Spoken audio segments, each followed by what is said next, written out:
Sparta, Tennessee, the Frank's Christmas Shootout Championship as the York Institute Dragonettes get ready to take on the White County Warriorettes here in Sparta. My name's Jacob Vincent, joined by Noel McKay. He made the trip all the way from Gatlinburg from his game earlier today where Cookeville was playing, and well, we got a pretty fun one here tonight as well. We absolutely do. It's the main event of the week. When we got the bracket, Innsworth and Webb certainly got everybody's attention, but for those of us in the Upper Cumberland, we went, oh my.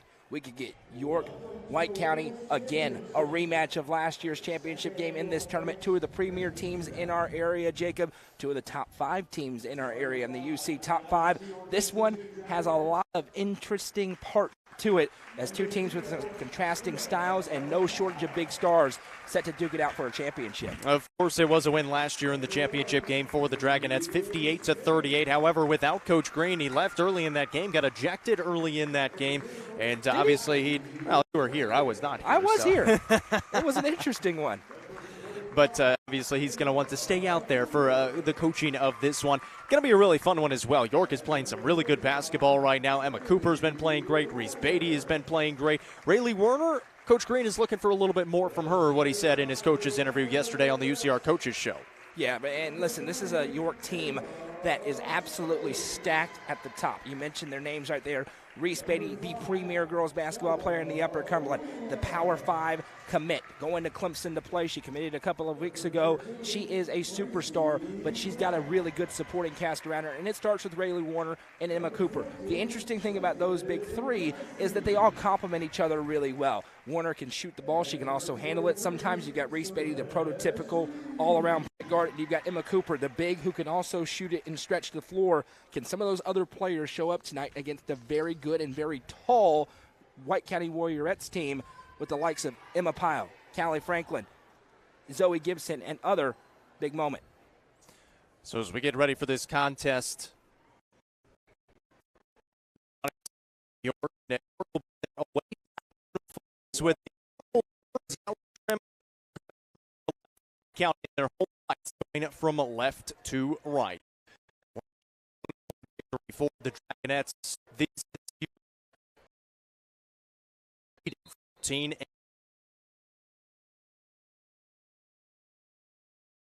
Basketball first. We're going to get those camera difficulties corrected for you quickly here. We're doing the high-tech redneck stream tonight, mixing up some kits, but we'll get it for you. Here's Reed inside on Pyle. Can't get it to fall. Rebound out of bounds. That's going to belong to York going the other way. How about these uniforms from York, the All Blacks? Those are pretty sweet. I haven't seen these before out of the Dragon. I've seen a lot of York games, but those are sweet. The black with the purple accents and the gold, I like it. So Reese Beatty will have her first offensive possession here against this White County team that beat Innsworth yesterday. Of course, York beating Webb. Here's the jumper by Reese, and she knocks it down. 2 points for her, and it's a 2-0 start for the Dragonettes. Yeah, a couple of days ago, she had 7 points to open up the game. I'm going to get this HDMI at some point. So if we go black for a minute, don't worry. I'm going to get it corrected for you. But Reese Beatty, sensational. When she's a scorer, look out. Here's Clark on a runner from the right side. Got it to fall. Gracie Clark running to the right side. She's been playing really well. The sophomore guard for Coach Dodgen finds her first 2 points and ties it up at 2 apiece. Didn't get an opportunity to talk a lot in the pregame show as we were trying to get the technology figured out. But Gracie Clark, a player really that I've been impressed with so far this year for Sparta. She needs a big game tonight against these talented guards. Here's York again. Franklin kicks out to Pyle.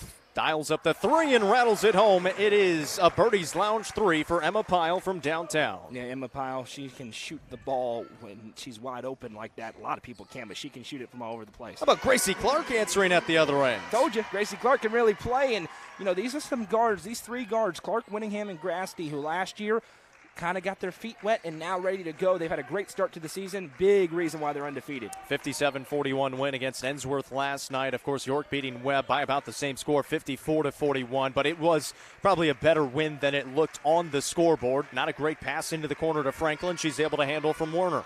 Throw it back to her. Dangerous. Winningham trying to pick it up. It's tied up by Cooper. A jump ball. We'll keep it with York on this side. And so York will take it out on the far sideline. 6:06 to play here in the first quarter. 5-5 is our game right now with York with the basketball. Here is Beatty, top of the key.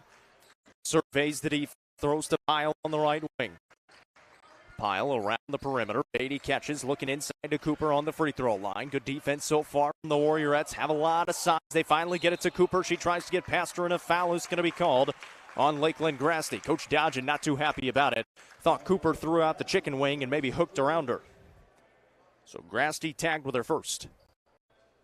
Don't hear Noah for a little bit. He's actually going to go grab another HDMI cord for us to try to figure out that little purple and green that you see popping up on your screen.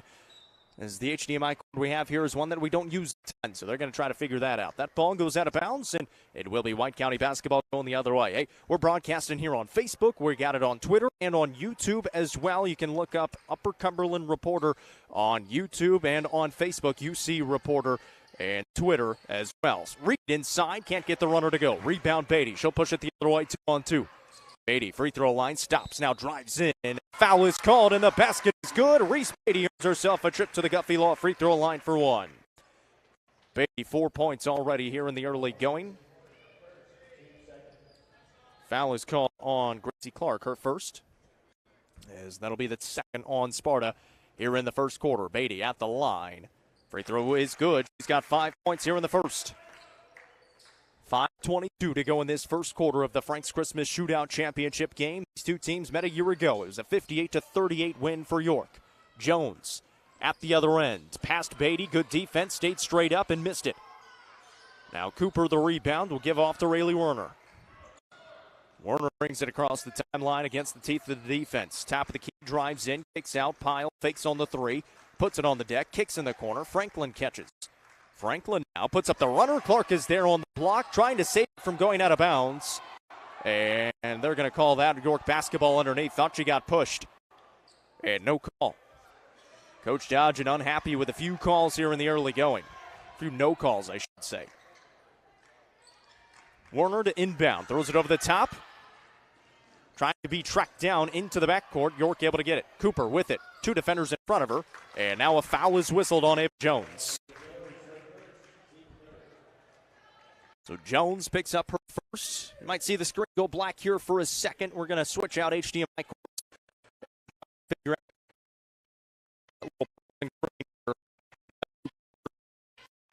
Get that fixed for you.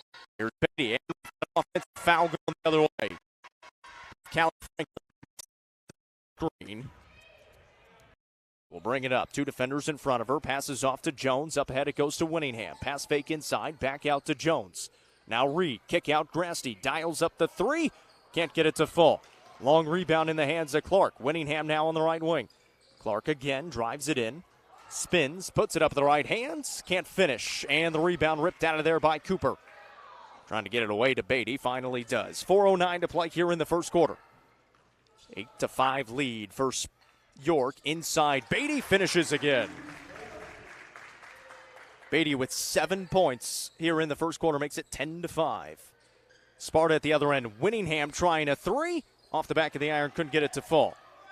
Rebound, though, to Sparta. Inside Reed. The right-hand shot, no good. Got her own rebound. Reestablishes and finds 2 points. Her first two of the night. Had 23 last night against Ensworth. 3:38 to play here in the first. It's a 3-point game. Beatty will walk across the timeline as she gets into the offensive set here for the Dragonettes. Goes right side, pass to the defender, falls to the floor, and a foul is called. And they're going to call it on the shot, so it will be a trip to the Guffey Law free throw line. Second time tonight. Gracie Clark picks up her second foul. 3:27 to play here in the first. 10-7, our score. Beatty in and out on the first. We believe we have the problem fixed. We think. Noah is back up here just trying to catch his breath a little bit. It's a long ways out there to the car. And there's video footage of me sprinting across the parking lot in White County. Go along with that Stone Memorial footage from football season, and we got a compilation building. Yeah. Same thing for me, Stone Memorial. Softball has had to run out to the guard to get an umbrella. Softball's easier. Yeah. Softball's Here is Winningham on the right wing. Beatty missed on on the first one, made the second. Reed inside, puts it up and finishes again. She's got 4 points, and it gets them within 2, 11-9 with 3:05 to go in the first. A lot of people tuning in. Let us know where you're watching from, who you're cheering for. Give us a like, give us a share as well. The Dragonettes taking on the Warriorettes During the Frank's Christmas Shootout Championship, another offensive foul, and it's going the other way. Second time on the Dragonettes. This one's going on Reese Beatty. That's her first. 2:53 remaining here in this first quarter. Sparta will take it out on the near sideline, deep in the corner to our left. Yeah, which team can kind of get this early momentum? York had it with that little lead there, but can either team kind of get it up to 7, 8, 9 points, really put some pressure on their opponent and control the tenor of this game will be something to watch. Reed a little too strong, got her own rebound, back up and through the contact, earns herself a trip to the Wallace Insurance free throw line for one. Yeah, really impressed this year with the development of Celeste Reed. She's improved so much this year and kind of it being her show now, Jacob. You know, Nia Powers was so sensational here, and they made up that vicious 1-2 punch, and now with Reed, it's her basketball team. I think it's clear she's the leader of this team with a mixture of some youth around her, and she's really risen to the occasion of being the top dog for this Warriorettes team. 7 points for Reed after the made free throw, and it gives the Warriorettes a 1-point lead. 12-11 with 2.5 to play here in the first. This White County team came to play tonight. Beatty throws on the wing to Cooper. Werner checked out with her first foul. Cooper inside. The runner no good. Good defense by Jones. Now Reed will take it the other way. All the way to the basket. Throws it up. We've got a whistle and an offensive foul is called on Celeste Reed.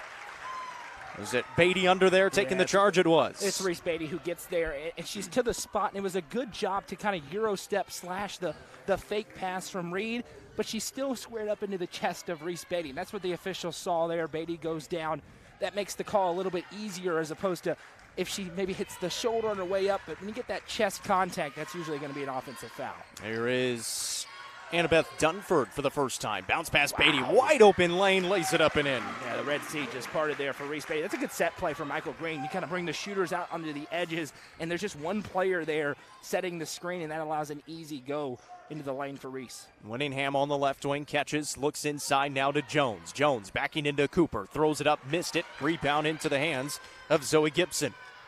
13-12, a 1-point lead for York with 1:35 remaining here in the first. Beatty across the timeline will set it up for the Dragonettes. Gets a screen, uses it. 15-foot jumper is true. Yeah, she's so good. I mean, everywhere. She is such a pure player. And now, as she continues to get more and more comfortable here in year 3, just a junior, all the assets of the game, inside, out, defensively, she's as complete as of a player as you're going to see in our area. Reed a triple try. That one's a little bit short. Beatty the rebound with 66 seconds to go in the first. She's got 12 for the York 15. A little bit short on that attempt. Reed will push it the other way. Numbers for Sparta. Up to Winningham with a good pass. Winningham left hand. Can't get the finish. Rebound down. We've got a jump ball. Good tie up there by Reed, and it earns the basketball back for Sparta underneath. Outside of the finish, that was a great job running the floor by Bella Winningham. Made herself an option for the pass. That's a tough make in there, but then a nice hustle play for Celeste Reed. Here's the little elevator set for Selby. They throw it over the top. Selby takes it in right side to the basket, throws it up high off the glass. Not going to get it, but they do get a foul, and she'll be at the Wallace Insurance free throw line for 2 shots. Yeah, and Emma Cooper not sure what happened. Now, you can tell you it's whenever that arm comes down, if you go straight up, you're going to be good more times than not. That arm comes down, you better get some sort of the ball. Even if you don't really get the body, most of the time you're going to get that foul call. Ashlyn Selby, she's been playing some really good basketball off the bench for this White County team.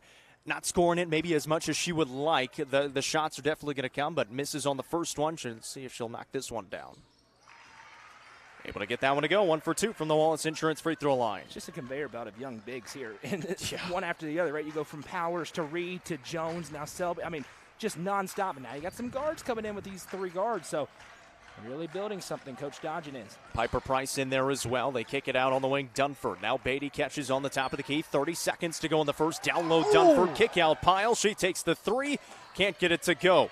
Rebounds. Out of bounds. It's going to stay with York. Dunford had a wide open layup, but she didn't realize it. She was wide open. If she just turns around, it's the easiest 2 of the year for her and kicks it out. They get a little bit lucky. And, you know, Rusty says watching from Tullahoma cheering on Jacob. I don't know if, Rusty, you realize who's going to cut that check tomorrow? 20 seconds to go here in the first. Beatty wraparound pass to Pyle. Can't get the finish. Got her own rebound. Back up, no, and Jones with the block. White County escapes that possession. Now 10 seconds. Winningham catches. Shot fake. Gives it back out. Grasty with 8 seconds. 15-13 our score. Give it to Jones. Jones backing in, throws it up, no good. Rebound down, and that'll take us to the end of the first. York with a 2-point advantage. Reese Beatty with 12 of the 15 for the Dragonettes. You're watching the Frank's Christmas Shootout presented by Hall Sports and Outdoors and Beatty Lumber on the Frontier Chevy UCR Media Network. Frontier Chevrolet is under new management with a community focus and a huge selection of new and pre-owned vehicles, including the 2023 Chevy Silverado and Chevy Equinox. Frontier Chevrolet should be your first stop. Call Frontier Chevrolet today at 931-823-1255 or visit them online at caseyschevy.com today. Frontier Chevrolet is proud to sponsor this broadcast on the UCR Media Network. The Crossroads Auction Group are the Upper Cumberland's auction experts. As a full-service auction company, they take your stress away every step of the way. Servicing the entire Upper Cumberland, the Crossroads Auction Group gets your property ready from cleanup, setup, picture-taking, up to the auction and beyond. They handle all auctions from estates, residential, farms, land, commercial, and everything else. For more information, back here in Sparta, Tennessee, as York gets the basketball first in the second quarter, leading by 2, 15-13. Pyle taking a three, a little bit short, may have been tipped. Guess who's there? Reese Beatty cleans it up. This girl is so good at basketball, man. I know that's hard-hitting analysis, but she's just everywhere at the right place at the right time. Her IQ on this floor is through the roof. Great play by Reese Beatty. Now at the other end, Winningham on the top of the perimeter, looking inside, picks up her dribble, hands it off to Grasty. White County looking for some offense here. Been a little bit slow offensively. Now a foul up top is going to help that. Callie Franklin reaching across the body, picks up her first. I think you have seen teams adjust to the new foul rules. If you're Callie Franklin, you know you can afford to pick up a couple of fouls. Go in there and be real aggressive trying to force a steal. Sometimes they won't call it, so you don't hate that with the new rules of the foul count resetting every quarter. Bounce pass inside to Jones, trying to back into two different defenders, trying to kick it out. It was picked away by Werner, and Beatty comes up with the basketball. 4-point advantage for York on offense. 7:05 to go here in the second. Beatty past the defender, turnaround, fade away, a little bit short. Got her own rebound, shot fake, goes to the left side, got fouled, and she'll be at the Guffey Law free throw line for 2 more. I know the shot didn't fall, but that first attempt was just sick. You slam the brakes in there, you pivot around to get the space, and you have to do that against this Sparta team. Ava Jones is standing there in the lane, and that's a block waiting to happen. Creates some more space, eventually goes to the line. That's also her second foul in Ava Jones. Good free throw from Beatty. She's now got 15 points. And Reed is going to come in for Jones here. 6:57 to go in the second quarter. 2 good free throws from the Guffey Law free throw line for Reese Beatty. Makes it 19-13. It's a 2-possession lead for York. Look out. The mismatch York has is Reese Beatty, and they look like they know it. She's in scorer mode. She can fill it up when she's in scorer mode. I've started to stack up my points on the stat sheet to fit more. Reed inside is the answer. Through the contact, she earns herself a trip to the Wallace Insurance free throw line for 1. And there's the mismatch on the other end. Celeste Reed, an absolute mismatch with her complete skill set. So you see both teams, these are 2 smart head coaches, Michael Green and Michael Dodgen. They know what they're doing. They're going to feed their stars early and often. Reed able to knock down the free throw. Played really well last night in the victory against Ensworth. She's into double figures already with 10. Didn't see who they caught that foul on, so we'll have to wait and catch that later. They get it. Yep, they get it on Werner. They just put it up. 2 fouls on her. Beatty takes the 3 from the top of the key. Can't get it to fall. Rebound out of bounds. That'll belong to the Dragonettes underneath. 6:26 to go here in the first half. It's a 3-point lead for York. We'll have the ball again after the ball was last touched by Sparta out of bounds. Inbound it to Beatty at the free throw line. Looks at the basket, backs it up. Now Werner hasn't touched it a whole lot here in the first half. Crosses over, spins to the left shoulder, up and under. Kick out, 3 ball on the way. A little bit deep off the hands of Zoe Gibson. And a foul called on the rebound on York. Going to get Emma Pyle. I love how hard Celeste Reed goes after rebounds there. You see it. She gets rewarded with the foul call. But, you know, how many times you see even people box out well, they're just going straight up for the ball. She's attacking the ball in the air, and it leads to all those rebounds that she gets on a nightly basis. 6:15 to go here in the second quarter. 19-16 our score. Appreciate everyone tuning in. Let us know where you're watching from, who you're cheering for. Most importantly, give us a share. Give us a thumbs up. It's the Frank's Christmas Shootout Championship presented by Hall Sports and Outdoors.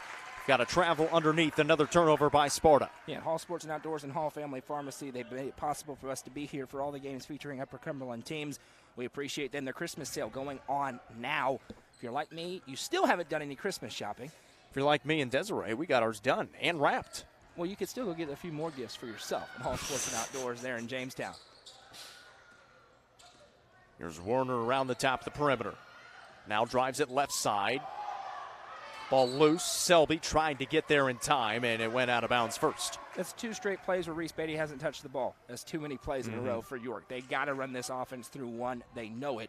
See if she gets it rolling back here. Yeah, she's already got 16 points in the contest. Handed off to her. She drives it in left baseline. Grasty gets that defensive assignment. Spins on her. Puts it up with the left hand. And finishes again. And, you know, they'll let you get up in there a little bit, that man-to-man defense, and it didn't matter. Winningham trying to answer off the back of the iron. Reed flying in for the rebound, but it's out of bounds, and it's going to belong to York. It's another example right there. That seems like an easy rebound for York. Here comes Celeste Reed flying in. Hold on. Disrupt it. Whoa. They call this Sparta basketball. Okay. That one's interesting. 5:20 to go in the first half. Sparta gifted the basketball, 21-16. Winningham will inbound. Selby out there alongside Piper Price, Grasty, and Reed. Winningham fakes on the 3, drives right baseline all the way to the rack. No call. Price the rebound.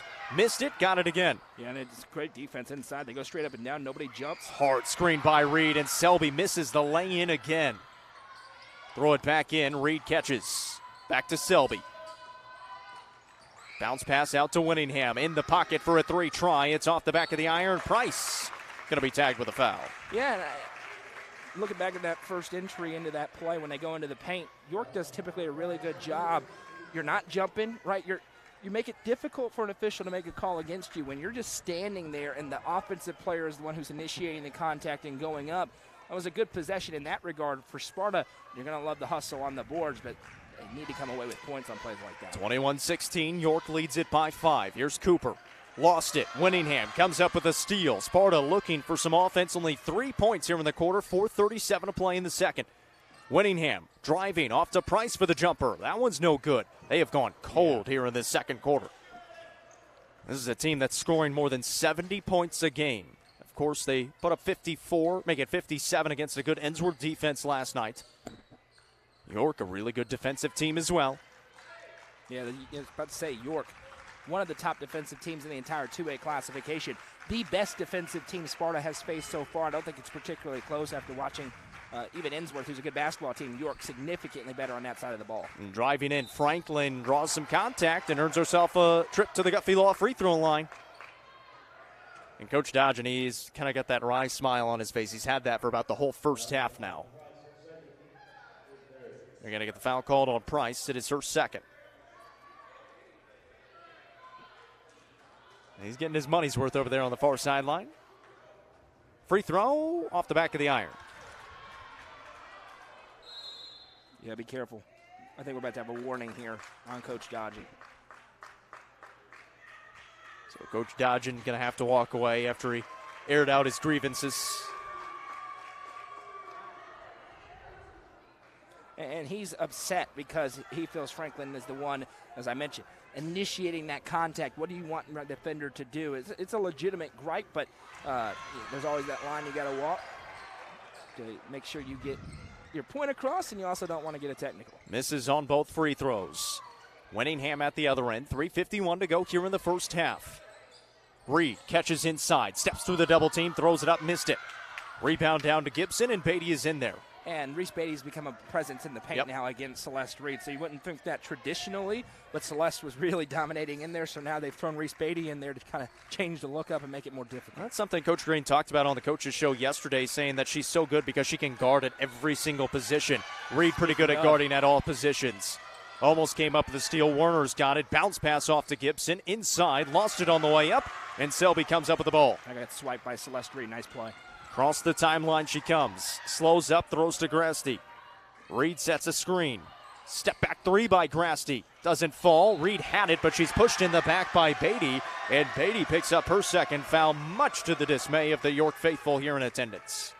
3:06 to go in the second. So you're okay if you're Reese Beatty. You just can't pick up that third. We'll see if she gets subbed out here or not. They're going to let her play, and Coach Green trusts his point guard to not pick up that third foul. Annabeth Dunford comes in for Zoe Gibson. Beatty going to stay on with the 2 fouls. It is the team's 4th here in the second quarter. 3:05 to play in the second quarter. White County still looking for some sort of offense. Put up 13 first quarter points. Have only scored 3 here in the second through 5 minutes of play. Grasty, right side. Selby driving on the baseline now. Kicks it back to her. Inside to Reed. Through the double team. Tried to throw it up, and a foul is called on Annabeth Dunford. That'll be the 5th, so it's going to be free throws no matter what, if it's on the floor or on the shot. I believe they called it on the shot. And so Dunford tagged with her first. It's a good job being decisive for Celeste Reed. Maybe one of her best attributes. When she's going to try to get the shot, she makes the decision. She doesn't second guess it.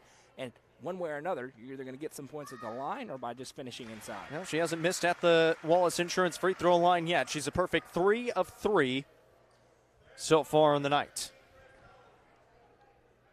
Already into double figures with 11. And misses that time. Cooper able to pull down the rebound for the Dragonettes. You know what that is, Jacob? Announcer Jacob. No such thing. You haven't caught enough games with me. 2:35 to play here in the first half. We've got a 10-second violation. That seemed like a pretty quick 10 seconds. I thought so, too. I could tell you. I don't think it was, actually, because when she was shooting those free throws, there was 2:45 to go, and now there's 2:33 on the clock. I think you're right. Add 2 seconds for a rebound, and you're about there. Very fast 10 seconds. Well, White County will take it. They trail by 4. Selby now. Off to Winningham. Price trying to post up inside. Get it to her on the baseline. Give it back out to Bella. Winningham around the perimeter. Finds Grasty. Interesting. Handoff. Winningham from way downtown. Got it to go. And you know what's funny about that, Jacob? They were trying to keep Reese Beatty attached to Bella Winningham, and she still got free, just leaked back, and she's got in the gym range, reined it home. Gets it within 1, 21-20. Werner with the basketball for York. 1:53 to go here in the first half. She shoots it better than her dad did. He'll appreciate that. Beatty back to Dunford. Puts it up and in. Give and go. Dunford finishes from the left side. 23-20. Grasty being guarded by Rayleigh Werner. She comes across the timeline. And not a great pass. Beatty picks it off. 2-on-1. Beatty by herself. Leaning and can't get the finish, but she will be at the Guffey Law free throw line for 2. Yeah, and that's honestly about best case scenario for Lakeland Grasty there. Yeah. She did a good job of making sure that Beatty couldn't get a pass off and then disrupted the shot enough to make her earn it at the line for 2. It's a tough situation for a sophomore guard having that 2-on-1. Beatty able to knock down another one from the Guffey Law free throw line. Lakeland Grasty picks up her second. Kyra Fox is going to check in here with 1:26 to play in the first half. It's now a 4-point advantage for the Dragonettes. It's interesting because in the gym, it really feels like York's controlling this basketball game, Jacob. But you look at the scoreboard, just a 5-point game. Sparta's doing a good job of maybe not playing their best, but playing good enough on defense and extending these offensive possessions to keep it close. Reed, a deep 3 try, a little bit short. Rebound down to Gibson. Reed has added that to her pocket so far this season. Selby comes up with a steal. Winningham fires it. Off the window, no, but she's going to get her own rebounds. Long shots, long rebounds. Hands it off as Coach Dodgen barks out the play call. Selby catches again inside Reed. 2 defenders. Goes to the left shoulder and finishes. Perfect play by Celeste Reed. The help defense is coming to her left. She rips it around baseline and puts it off the glass quickly before it can arrive. That's awesome in the low block. 43 seconds remain here in the second quarter. It's a 3-point lead for York. They're going to hold it, try to run the clock down. The boys' game coming up afterwards. We'll have Sparta and Tennessee Heat JV. It's less intriguing, let's be honest. A little less. It's less intriguing. Nothing against Sparta. They're playing a JV team. They're going to win by a lot. Yeah, and good for them. Absolutely. Rayleigh Werner drives it in. Left hand, no. Out of bounds. That'll be Sparta basketball. Clock still going. Ran for about a second and a half. Ashlyn Selby is giving really good minutes to Michael Dodgen right now. That was a good job disrupting, getting a hand on that basketball without fouling. It disrupts it enough. Now they're going to get a chance for a shot. She's been really good in the few games that I've seen her play as well. She's going to bring the ball up here for Sparta. 14 seconds to go here in the quarter. They trail by 3. Selby to Winningham. A little soon on the pass. Didn't quite let her get through the screens. Now Reed High post, down low, goes up and finds two more. And right at the buzzer, 25-24 is going to be our halftime score. A good comeback at the end of the half for the White County Warriorettes. And we've got a 1-point game at the break. Stick around for the Happy Hiller halftime show coming up in just a little bit. You're watching the Frank's Christmas Shootout Championship presented by Hall Sports and Outdoors and Beatty Lumber on the Frontier Chevy UCR Media Network. Frontier Chevrolet is under new management with a community focus and a huge selection of new and pre-owned vehicles, including the 2023 Chevy Silverado and Chevy Equinox. Frontier Chevrolet should be your first stop. Call Frontier Chevrolet today at 931-823-1255 or visit them online at caseyschevy.com today. Frontier Chevrolet is proud to sponsor this broadcast on the UCR Media Network.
Go. I see where it is! Light the wrong way!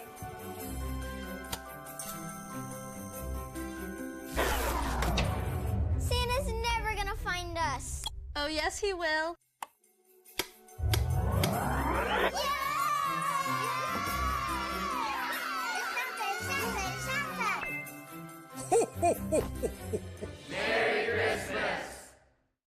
To be in your new home before Christmas? This new construction open split bedroom plan in the Honeybrook subdivision has 1,560 square feet, 3 bedrooms, 2 baths, and features all appliances including a tankless water heater, natural gas heat, and central air. Best of all, the owner is offering a $10,000 credit at closing, which you can use for closing costs or a 2-1 mortgage rate buy down or a price reduction. For more information, call owner agent Sonia Brown, realtor at American Way Real Estate at 931-979-7145 or 931-526-9581.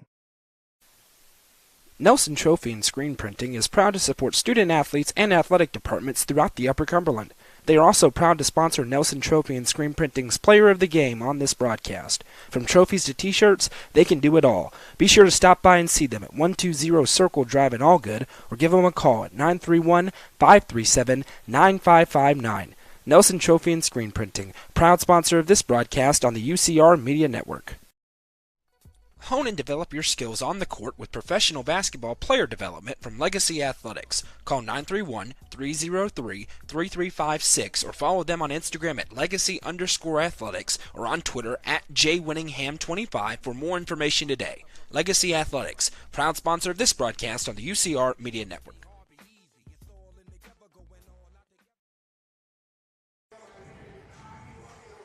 Back here in Sparta, Tennessee, it is the Happy Hiller halftime show. What a game we've had so far. 25-24. It's a 1-point lead for the York Dragonettes over the White County Warriorettes here in Sparta.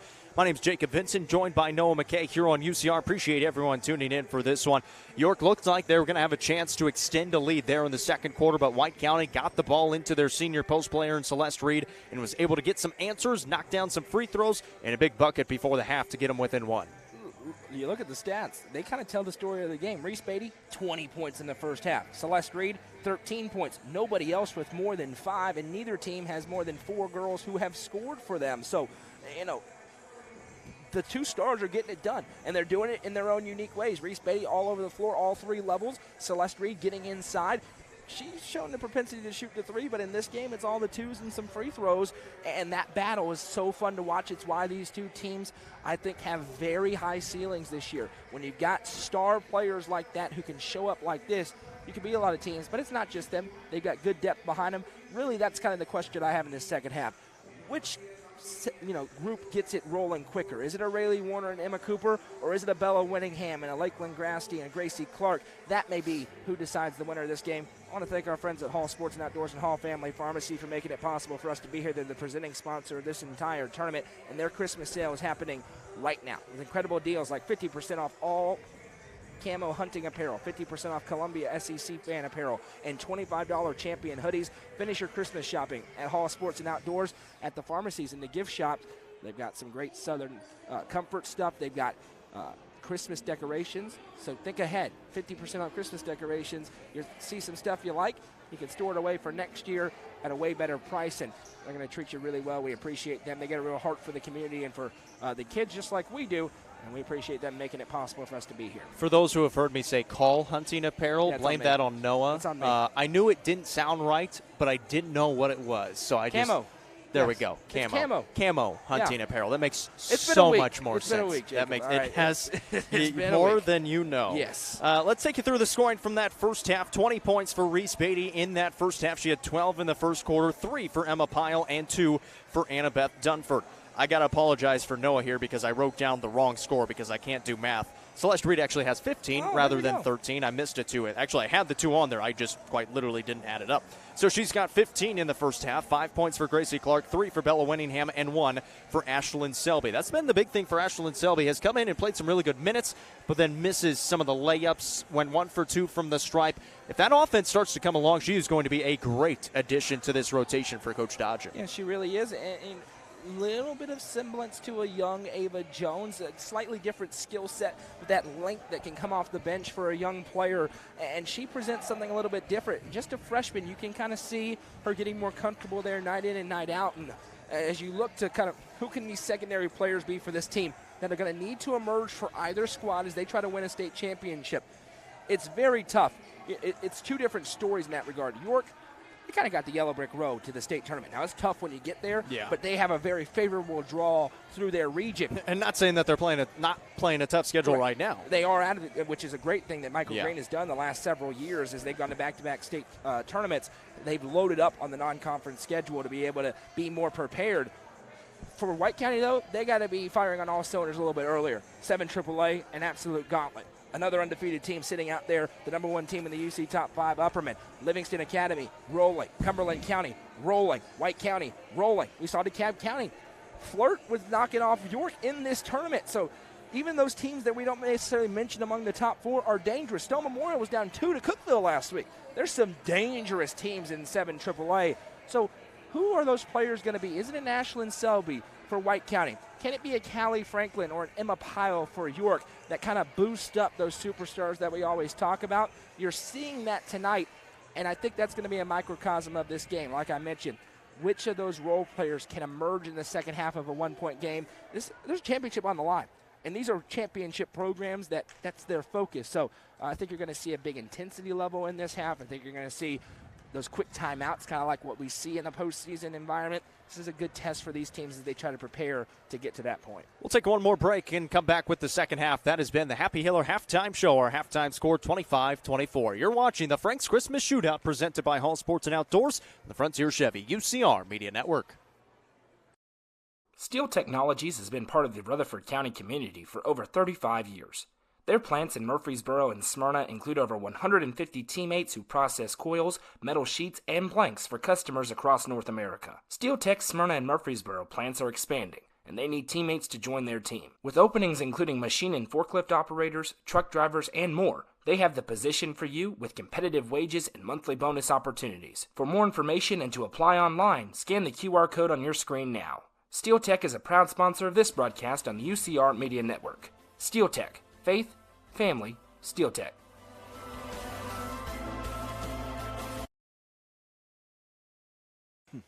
Second half about to get underway here between the Dragonettes and the Warriorettes. It is the Frank's Christmas Shootout Championship, 25-24. York with the 1-point advantage. White County will have the basketball first in their home white uniforms, moving from right to left. York in their away black uniforms. Those are slick.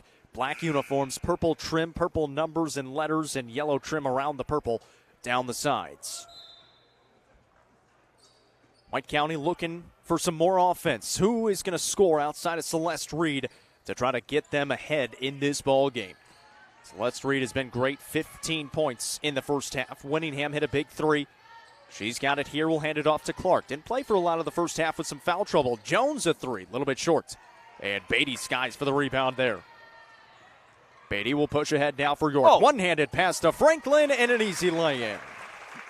Maybe the most gifted high school basketball passer on the girls' side that I've ever covered. That's just sick. And just the underhand feed that's on a rope right to the intended target for the easy assist. And that's what she's so used to doing. Freshman, sophomore year.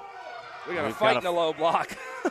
An absolute battle down low between Celeste Reed and Emma Pyle. And Emma Pyle going to be tagged with a foul. And the York fans are not happy. I'll be honest. I think they could have gotten a double foul on that one because Reed was backing down and kind of hooked the arms, and Pyle was not moving either, and she brought her down. So I'm not surprised that there was a whistle there. I think both teams could say there was a foul committed. Nice steal by Cooper out top. Beatty slows it up. 7:12 to go here in the third quarter. A 3-point advantage. Beatty through two defenders somehow got it out to Werner. Franklin now on the wing. Back out to Rayleigh Werner. Has not scored in this game. Neither has Emma Cooper. Beatty inside. She's got a lot of them. 20 in the post now. Right there, 22. Up and under.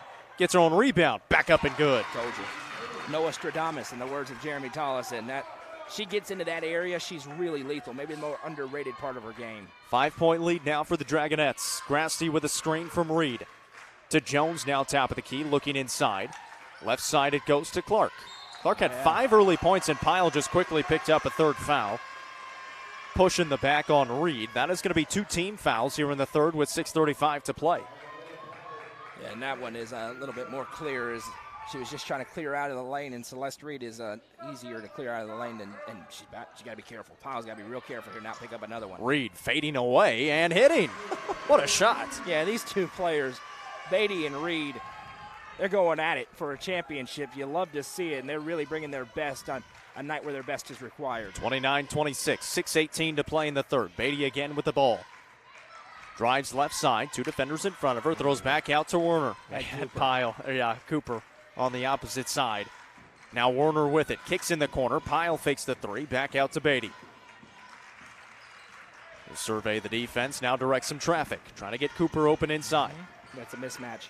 They get it to her. Cooper backing down the defender. Throws it up. Got it. She'll be at the Guthrie Law free throw line for one. It's the first points tonight for Emma Cooper. Yeah, and I say it's a mismatch. Bella Winningham is a true guard on the outside, and she got stuck in the low block, and I think that's what Coach Dodge is talking to Ava Jones about. That's definitely an Ava Jones assignment. Winningham did her best, but Cooper got a good 1.5 on her, it seems like, in there in the post. Cooper's been really, really good at times this season. Able to get another free throw to go there. She's got 3 points tonight and makes it 32-26. 5:49 to play here in the third. Rasty on the right wing will get a screen, throw it to Jones, top of the perimeter. Jones trying to get it inside. Reed, she catches, goes up, missed it. Beatty is in there and gets the rebound as well. And Reese Beatty got a piece of that. I think it'll go down as a block for her. No look pass, tipped away. Warner still trying to fight for it. And a timeout taken by York, granted. A 30-second timeout to the Dragonettes. I don't know if Coach Dodger will be too happy about that one. Wasn't a lot of possession down low, and he's still just kind of having a stare down. I don't know if it's with his team or with an official. He's not pleased. He's not pleased on the defensive end. Is some of those, if you're going to go man against this York team, you got to be really privy to those off-ball screens because they're going to try to match you up. That's what happens on that last possession. They get an off-ball screen, gets the matchup that they want. Emma Cooper against a guard inside, and then they go to work. It's part of what makes this York team so dangerous because they have such a great distributor of the basketball with both Reese Beatty and Rayleigh Warner. When they get those matchups, they're able to exploit them really quickly. 32-26 our score, 5.5 to play here in the third. York with the ball underneath out of the timeout. It's the first timeout taken by either side. Dunford to Beatty. Blocked, but a foul is called on Ava Jones. And Beatty at the Guthrie Law free throw line again. Yeah, I think just caught the arms and It's a big scoring night already for Reese Beatty. Third foul on Ava Jones, has not scored tonight. That's a big foul. And Beatty already with 22 points, trying to add on to that margin. First one is good. I think the ankle's starting to feel a little better for You think Reese so? Beatty this week. She certainly appears more comfortable. Yeah, missed a couple of games.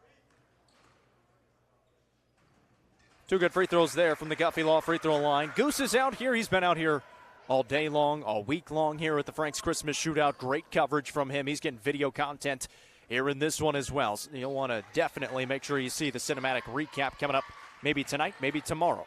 Reed throws it into the hands of Beatty with another steal. York the other way. Beatty at the free throw line, kicks to Werner. He'll pull it back out. 5:07 to play here in the third. It's now an 8-point lead for York.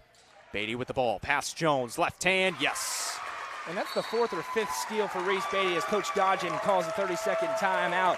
And it leads to the offense. And again, they're getting those mismatches. Right now, Ava Jones has to come out and guard Reese Beatty. That's where her speed comes into play, and she's able to get around and get that left-handed layup and good. So right now, Coach Green's doing a good job of scheming up places for his best players to have the basketball and have an opportunity to go and score. It's an 11-2 run out of the halftime break for this York Dragonettes team 3 minutes into this third quarter. 4:59 to play in the third. Coach Dodgen and the Warriorettes just looking for some offense, but they need to take care of the basketball. Yeah, and White County's got to be careful. As I mentioned in the first half, kind of felt like York was controlling the game, but it was only a 4 or 5 point game. Similar feeling, but now York is stretching that advantage. So these next 4 minutes, 59 seconds going to be critical as they try to get this thing back down under about 6 points as they try to get it into the fourth quarter and bring York into the deep waters here in the Royce Hill Gymnasium. Ava Jones staying out there with 3 fouls. Kick in the corner to Gracie Clark. Back out to Grasty. Grasty.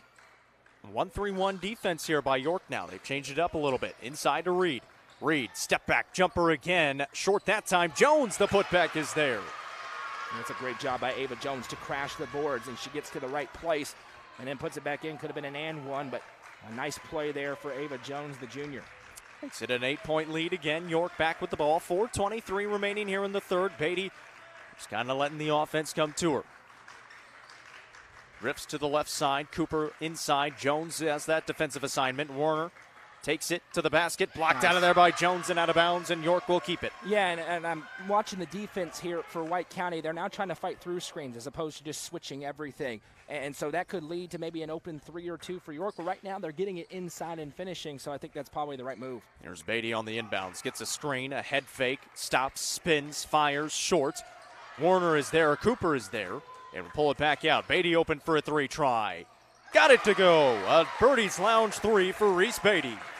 Birdie's Lounge, 25% off of bay rental between now and the end of the year. Winningham trying to answer, hits the stanchion, and that's going to be out of bounds. So, I mentioned all 3 levels for Reese Beatty. Inside, mid-range, and now outside from downtown, and she is way up there now in the point total. She's nearing 30 if she's 29. not there already. Yeah. She was, thank you. Sometimes I'm okay at it. I'm terrible at it. She had a 30-point game yesterday in their win against Webb. Here's a shot by Gibson inside that misses, but then Cooper on the putback will be fouled by Celeste Reed. I think the thing you're most impressed by if you're a York fan right now is they're winning inside. Yeah. They're winning on the boards in this game. I don't know the rebounding numbers, but it feels like they're out-rebounding Sparta, which is not what you would have expected entering this game. They actually get Lakeland Grasty with her 3rd foul rather than Celeste Reed's 2nd, so that's kind of a big foul. Free throw was up and through from Emma Cooper from the Guffey Law free throw line. 2 of them. She's got 5 points now, and York starting to build on it. 13-point advantage for the Dragonettes. 3.5 to play here in this third quarter. We'll have the Sparta Tennessee Heat boys game coming up after this one. Gracie Clark a 3. Can't get it. Dunford able to track down the rebound, but 3 different defenders around her. A jump ball is called, and that's still York basketball. So now what does Coach Dodgen go to, either defensively or offensively, to try to not only stop them offensively, but get his offense going? Yeah, it's uncharted territory. I was about to say, they've scored just 28 points. This is a team that's scoring in the 60s pretty routinely this year. So See if they can jumpstart it somehow. Beatty, head fake, poked from behind. Good steal by Clark. Winningham out ahead of the pack will try to race to the other side. Scoop shot, no. Rebound, Reed establishes and finds 2 more. Yeah, good job by Reed to maintain her cool there and just spins around and gets a little bit of freedom because of it for the easy 2. 41-30, 2:52 remaining in the third. Here's Cooper on the right wing. Back out it goes to Beatty. Coach Green wasn't too happy about it. It looked like a broken play. Beatty will give it back to Cooper in the corner. Dunford posting up inside, and we've got a travel called on Emma Cooper. A lot of confusion on that possession for the Dragonettes. Yeah, they were trying to get the play inside to Dunford, and it was a good job of kind of spacing out the defense by Sparta, and so that moment of indecision caused those feet to shuffle. 2:27 to play here in the third quarter. 41-30. Step back by Gratzty. Can't get it to go. Jones tracks it down. Back inside to Reed. She'll throw it up. Missed it. Rebound to Winningham. And a foul is going to be called on the floor on Zoe Gibson. And it's actually a break for York because I think that's about to be an easy 2 for Bella Winningham. Coach Lahan out there at Johnson University. Appreciate you for tuning in, and he recruits the daylights out of the Upper Cumberland. Gabby He's a Beatty smart man. there right now. He's a very smart man, no doubt. Gabby Beatty is out here tonight. Here's a deep 3 from Winningham. Got it to go again. Second time tonight she's been at least 6 feet behind the line and drills it. 41-33, 2:05 to play here in the third quarter. Beatty against that White County defense. It's been a White County defense that's only allowed about 40 points per game to opponents so far this season. Beatty driving right baseline past everybody. The left hand finish is good from the right side. Well, she's trapped in the corner, and it leads to an easy layup. That's just ridiculous out of the Clemson commit. And a steal. Left hand, no. Rebound, Werner. Franklin couldn't get it to go. And we'll pull it back out with 1:35 to go here in the third and a 10-point lead for the Dragonettes. So Sparta got what they wanted. Hit a 3, but then they can't get the stop on the other end. Can they get a stop this time? Get it back within those 10 points again. Beatty top of the perimeter. They're trying to clear it out. The isolation. There's the switch. Smart play by Sparta. Ava Jones in the paint. Great defender. You don't want her out there one-on-one with Reese Beatty. Gracie Clark pretty good on the ball. Beatty really good on the ball. Kicks out on the corner to Cooper. Right back to her. 1:01 to play here in the third. Beatty driving right side, behind the back, step back, flies it away, and got it. She's just fun to watch play the game, man. I mean, that's just not fair. It's great defense, and she just does what she does. Reese Beatty, sensational. 32 points tonight. Kick in the corner, Grasty. Back to Jones, top of the key. She'll fake the 3, put it on the deck. Looks around, now Reed inside. Steps through, great move, but can't get the finish. 30 seconds to go, and we've got a foul. I believe Grasty is going to pick up. That's going to be her 4th. If that's on Grasty, it is. So Lakeland Grasty just picked up her 4th foul. 31.6 seconds to go in the third. It's a 12-point lead for the Dragonettes. Selby will come in for Grasty. Make sure to stick around for the Hall Sports and Outdoors post-game show where we will name the Nelson Trophy and Screen Printing Player of the Game. Appreciate Birdie's Lounge for sponsoring the starting lineups. And the threes, of course, all season long for York basketball. 20 seconds to go here in the third. Beatty dribbling it out near half court. Goes left side. Jones underneath now. Kick out. Pile. Open. Fires. Can't get it. Rebound. Cooper. Back up. No. Clark pulls it down with 5. We got a jump ball.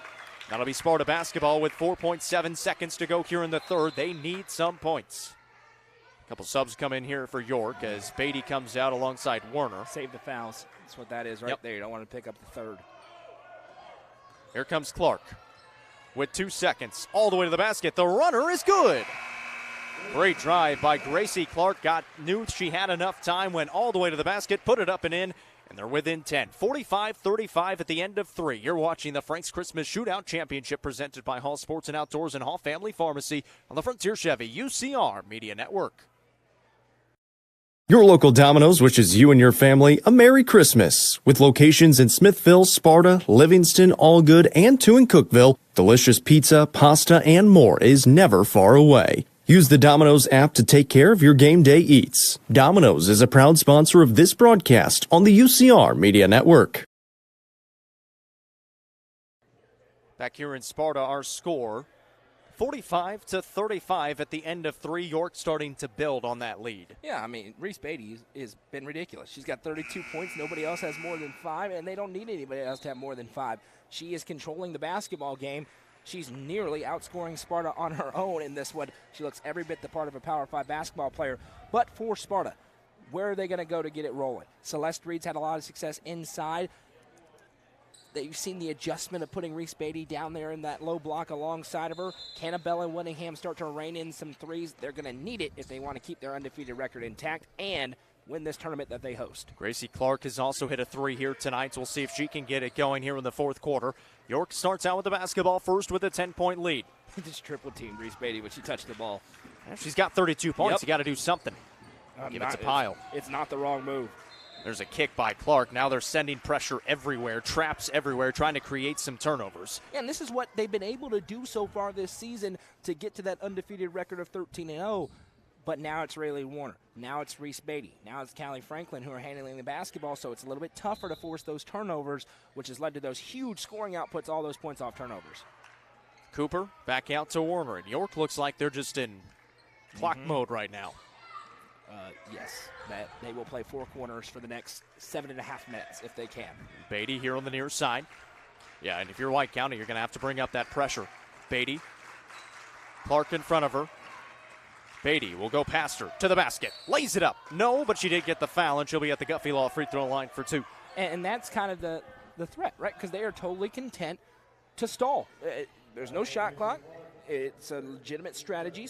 But as Beatty holds that ball, it forces the defense to come out towards her, and now all of a sudden with her speed and ball handling ability, she just drives right past and it gets to the line for 2. The junior point guard, 32 points tonight, make it 33. The Clemson commit still has 2 more years of high school basketball, and we are fortunate for that. Okay, I'm just going to say this right now. She's got to win Miss Basketball. Finalist last year. Let's stop being silly. She needs to win Miss Basketball. There's a pretty good finalist on the other side, too. I know, but this year, she needs to win Miss Basketball. Yes. 34 of them tonight. And, yeah, the championship. I'm not commenting on last year. This year. The championship game was played in the quarterfinals in 2A last year as well. Reed inside. She'll be fouled on the way up on the 2nd attempt. And I believe Pyle is going to pick up her 4th. Thank you for clarifying. I'm not saying that the winner last year was undeserving. She certainly was. But this year, find me a better player than Reese Beatty. Yeah. I'll wait. 47-35. Reed at the Wallace Insurance free throw line. She's got 19 points tonight. Doing everything she can to keep her team in this one. But they still trail by 12. Yeah, and Sparta needs things to go their way. They got to convert on their free throws. They got to force a couple of turnovers. And if they can, they get within 6 or so, all of a sudden, the complexion of the game changes. Need some turnovers. But York, like you said, takes really good care of the basketball. I mean, you got Reese Beatty out there. You give it to her. There is Pyle right back to Beatty. Bounce pass to Pyle into the front court. Now Warner left side. They're sending traps everywhere to try to get the ball moving around. Maybe some 5-second calls. 6:45 here to play in the ball game. And Warner just dribbling it out near half court. Winningham on her. Winningham can be pretty aggressive. Yeah. She's only got 1 foul. There's a pass to Pyle. That may have been a foul. They kick it to Franklin. Cooper inside. Steps through. Somehow got it up there. Almost finished it. A foul is whistled, and she'll be at the Guffey Law free throw line for 2. And York picking their spots. They're not in a hurry. They're not totally just sitting on the basketball, but they're finding some holes in the defense. And as White County has to get more and more aggressive, those spaces continue to open for them. Cooper cannot connect on the first. Celeste Reed picked up her 2nd foul. It is the team's 2nd here in the 4th quarter. 6.5 to play in the ball game. An 11-point lead. Now 12-point lead. Yeah, Sparta needs a 3 here, Jacob. I know there's time left, but they got to have a spark from somewhere. They need points. And that'll help. Nope. It's offensive. It's an offensive foul. Never mind. Yeah, clear out. Trying to clear out the lane there for Reed and backed it down and go the other way. Coach Dodgen cannot believe it. Just asking for an explanation. Celeste Reed, that's her 3rd. Yeah, it is her 3rd. It is the team's 3rd as well. He has been less than pleased with the officials all night long. He's got to be careful as well. Remember, he got officially warned in the first half. So by that same official. Right. There's Beatty across the timeline. Inside. Dump pass off. Gibson can't get the lay-in. Fortunate for the Warriorettes. 48-36, 6 minutes to play. Reed inside, and that's an offensive foul on Celeste Reed. She just picked up her fourth. Back-to-back possessions, the senior picks up fouls, and looks like they're going to leave her in there with 4. Yeah, and I would expect whether it's Reese Beatty, whether it's Emma Cooper, they're going to go after 23 now and try to get her out of the game. If Celeste Reed's out of the game, it becomes exponentially more difficult for Sparta. Celeste Reed, 20 points tonight, has been the offense for Sparta. There's a steal by Selby, but they're going to call a jump ball before the steal. It'll still be Sparta basketball. Once again, another really smart play by Selby. You got the opportunity to go grab the basketball, and that time you're not really threatened to get called for a foul because it's up above the head. So you just put your hands on it, get the simultaneous possession, and you're going the other way. Selby doesn't have any fouls either.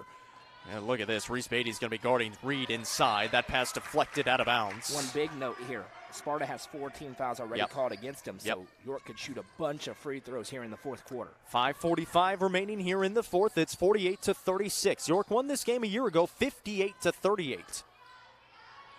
Here's Winningham. Takes it inside, has an open lane. The left hand is no good. Strong rebound. Reed had to be careful there not to pick up her 5th, and Cooper able to pull away the rebound. Yeah, it's a smart play by Celeste Reed. The possession area belongs the other way anyway. Best case scenario, you get a jump ball. Worst case, you're out of the game, so just let it go and play another play. And so they go to the 4 corners again. They try to get to the double team. Now they set a screen. Beatty drives it right side, puts it up, no good. Reed pulls down another rebound. 5:12 to play in the ball game. Handoff, Winningham, open, fires off the back of the iron. Rebound pulled out of there by Werner. Winningham has had a few of those tonight that have looked good, just a little too much. Yeah, it's tough to get in a rhythm if you're White County right now with the longer possessions for York, and it just hasn't been smooth in the operation. There's a drive by Werner. Runner is no good. They've missed on the last few possessions, but White County hasn't been able to take advantage. Yeah, they've had the opportunity. Still 48-36, Winningham on the right wing. Selby now, she's going to try a 3. In and out. Reed over the top and just picked up her 5th. And Reese Beatty knew it. She knew if she gets a good box out, Reed's going to try to go for the foul, or go for the rebounds. And Celeste Reed just fouled out of the game with 4:32 remaining. And Coach Dodgen thought she had 4. Yeah, she definitely has 5. That is 5. Yeah, Coach Dodgen didn't realize it, and I was wondering why they, with as much time as there was left in the game, and so now that completely changes the game here, Jacob. As Sparta's down, York is rolling, leading by 12. The offense has slowed down for the Dragonettes, but the defense certainly has not. Well, and now the offense is on the bench for White County, fouling out with 20 points in the contest. Yeah, really, you look at it, the only avenue for Sparta to have a shot. That was the 5th team foul as well on Sparta. It's free throws, yeah. But it was player control. Maybe. No? Yeah, should have been. It was over the top. This should be free throws for York. I don't think York's going to complain about being able to kill the clock a little bit more. They get it ahead to Cooper. 2 defenders in front of her. And a tie-up again. Yeah, I think the one path right now for Sparta is they got to start raining threes. They need Bella Winningham to catch fire and Ava Jones inside to maybe get some offensive rebounds. But the execution of this game plan by Michael Green's been really, really good tonight. This is a York team that's played in no shortage of huge games. They've got some youngsters out there, but Warner playing in that state tournament last year. Reese Beatty playing in 2, playing in a state championship game. You can see the experience in these games really shining through tonight. There is Werner on the near sideline. They're trying to spread out that defense again, just going to 4 corners, and her and Beatty were just playing catch for a little bit. Why not? Dunford will set a screen. Now Beatty trying to use it, and right back out to half court. 4 minutes to play. That's catch me if you can right now for Reese Beatty. Another screen, pulls it right back out. Got bumped, and Gracie Clark is going to pick up her 4th foul. So that's 4 on Clark, 4 on Lakeland Grasty. Celeste Reed has already fouled out. Grasty will check in here. Hey, Jacob, it's the biggest crowd of the basketball season there so far tuning in on our Facebook page. Thank you so much. Make sure, if you haven't already, hit that like button. Helps us out a whole lot. Don't watch in silence. Comment along with us tonight. Beatty, another couple of free throws from the Guffey Law free throw line. She's already got 34 points tonight. That is her first miss at the line. She was 10 of 10 heading to the stripe. One more time. Hall Sports and Outdoors, Hall Family Pharmacy Christmas sale now. The reason we're here is because of them, so we appreciate them very much. That time she's able to get it to go. 35 tonight for the Clemson commit. 49-36, a 13-point lead for York. 3:45 to play in the ballgame. Winningham mishandled. Grasty able to catch it. It's a good save by Bella Winningham. Winningham thought about it for a second. Now gets it inside to Jones. Puts it up with the left hand. Somehow got it to fall. What a finish for Ava Jones. And a timeout called. And Coach Dodging, he is not happy. I think he wanted a foul call down there. And I'm surprised he didn't get teed up, to be honest with you, right there. He's the 32nd timeout taken by White County. Stops the clock at 3:32. The lead not insurmountable. It's 49-38. Like you said, this is a White County team. They can shoot the basketball. If they're able to hit a couple of shots, cut it down to 6, maybe speed this York offense up a little bit. That's been the big thing right now. York has been very content with just taking the air out of the ball. Part of the reason I think we were all really intrigued by this matchup is we could all see this is the best team Sparta's faced. And what would this kind of full court pressure look like? They have turned teams over exponentially through their first 13 games. That hasn't happened as much tonight. They need it to happen right now. They got to figure out a way to force some turnovers next 3:32, or York's going to win their second straight Frank's Christmas Shootout. York 9-2 on the season. White County 13-0. York our number 2 team in the UC top 5 behind Upperman. White County number 4. The Cookeville Lady Cavaliers going to be playing, we believe, Gatlinburg-Pittman tomorrow in the Smoky Mountain Christmas Classic Championship in their bracket. So that'll be a fun game for the Cavaliers. That's the thing about this UC top 5 is they just keep on challenging themselves and trying to up everybody else. And now Gracie Clark is going to foul out of the game. Top 5 looks pretty good right now. It's almost like we kind of know what we're talking about. Sometimes. York's got to make the free throws here, Jake. Yep. If they do, they're in a great spot. So Gracie Clark fouls out of the game with 7 points. Now 2 White County Warriorettes have fouled out. Rayleigh Warner at the line. Knocks down the first. That is her first point tonight. It comes from the Guffey Law free throw line. And I think she's played better today. She's had an impact in other ways. She's distributing the ball. Reese Beatty's handled the scoring. And when you got a player like that scores like this tonight, give her the basketball and get out of the way. That's all Rayleigh's been needed for. And she knocked them both down. It makes it 51-38. Stick around for the Hall's Sports and Outdoors post-game show. And, well, you could probably guess who the Nelson Trophy and Screen Printing player of the game. We sound like a broken record, but travel will be a turnover, and York gets it back. And again, that's just the York defense, because the place where you've been able to pass it for 13 games all of a sudden is defended, and that causes the extra hesitation in the travel. 3:10 to go here in the fourth quarter. Beatty again. Now Cooper. Defenders all around, throws it right back out to Reese Beatty. 2 defenders in front of her. She's going to go past and pull it out. She's got it on a string. It's really impressive. Goes past 1 defender. No look pass down low. Cooper puts it up. Can't get it. And Piper Price the rebound for Sparta. 51-38, 2:38 to play. Yeah, that pass was crazy. Selby, down low Jones. That's a good pass. Jones got the finish and will be at the Wallace Insurance free throw line for 1. And I believe Emma Pyle just fouled out of the game. Yeah, listen. 2:32. It's crunch time, but it's not over for Sparta. And ones, again, that's Ava Jones getting inside. They need a couple of threes, whether it's a Bella Winningham, a Lakeland Grasty. Somebody else has got to hit a long-range shot to change the complexion of it. Not quite over yet here in the shootout. Jones at the free throw line, got it to go. She's got 5 points here in the fourth quarter. It makes it 51-41. They've gotten it to this point. They've gotten it to 10, have not been able to get it closer than 10 here in the second half. Here comes the press. Beatty splits it, and she has already passed it. Now 2 defenders come to her. Yeah, at some point, White County's going to have to think about fouling. You can go for the steal here, but it's going to be a double team, and a foul will be given. Yeah, and doing a game with Hallie a couple of days ago, she talked about how in these situations, when you go to foul, you're trying to steal it as well. So you are trying to foul, but if you can get lucky and get that steal, which is a good execution there, even better. Again, York makes their free throws. They're good, and I think we have a stoppage, maybe some blood, potentially. I think is it Lakeland Grasty? It is. She is shaken up. Hopefully she's okay. Brett Ryan, best in the business out there. She's a little shaken up. She is going to come out. Piper Price will come on.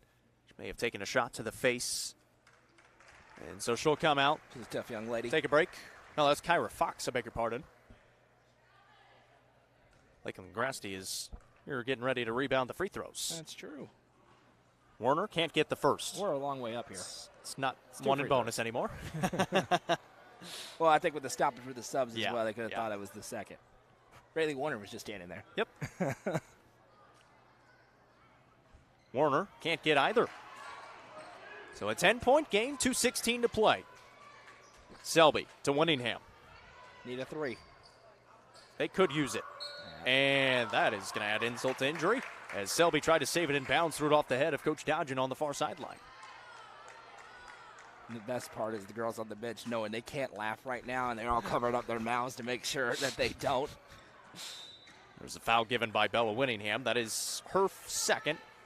And it is going to send Rayleigh Warner to the line again. She is 2 of 4 from the Guffey Law free throw line so far tonight. 2:07 to play in the ballgame. And you cannot say that Sparta hasn't had an opportunity to get back in this game. There's been several empty possessions for the Dragonettes, but then they're able to lock down the defensive end, and White County hasn't been able to cash in. Warner able to get the first one to go. And, well, for Sparta, we talked about it with Coach Green yesterday on the Coaches Show. It doesn't get any easier. Get Blackman and Cleveland coming up at the Page Holiday Classic coming up at the end of the month. For York? For York, yes. Yes, Yep. yes. For White County, they're traveling out to the California. Sacred Heart High School in Los Angeles. We'll have 3 games out there against 3 California teams.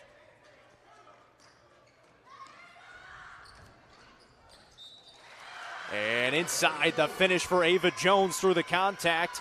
And she'll be going to the line with 2 minutes to go. Ava Jones, she's very consistent. You know what you're going to get out of her night in and night out. She's got that size and a great shot blocker. And now with Celeste Reed out, they needed her to step up. She's doing her best here, getting to the line. You just got to cash in. She's got 7 points here in the fourth quarter. 9 on the ball game now. Chance to make it 10. And on the schedule, I got the utmost respect as that one's no good. Coach Green, you want some, come get some. Yeah. He'll schedule anybody. Yeah.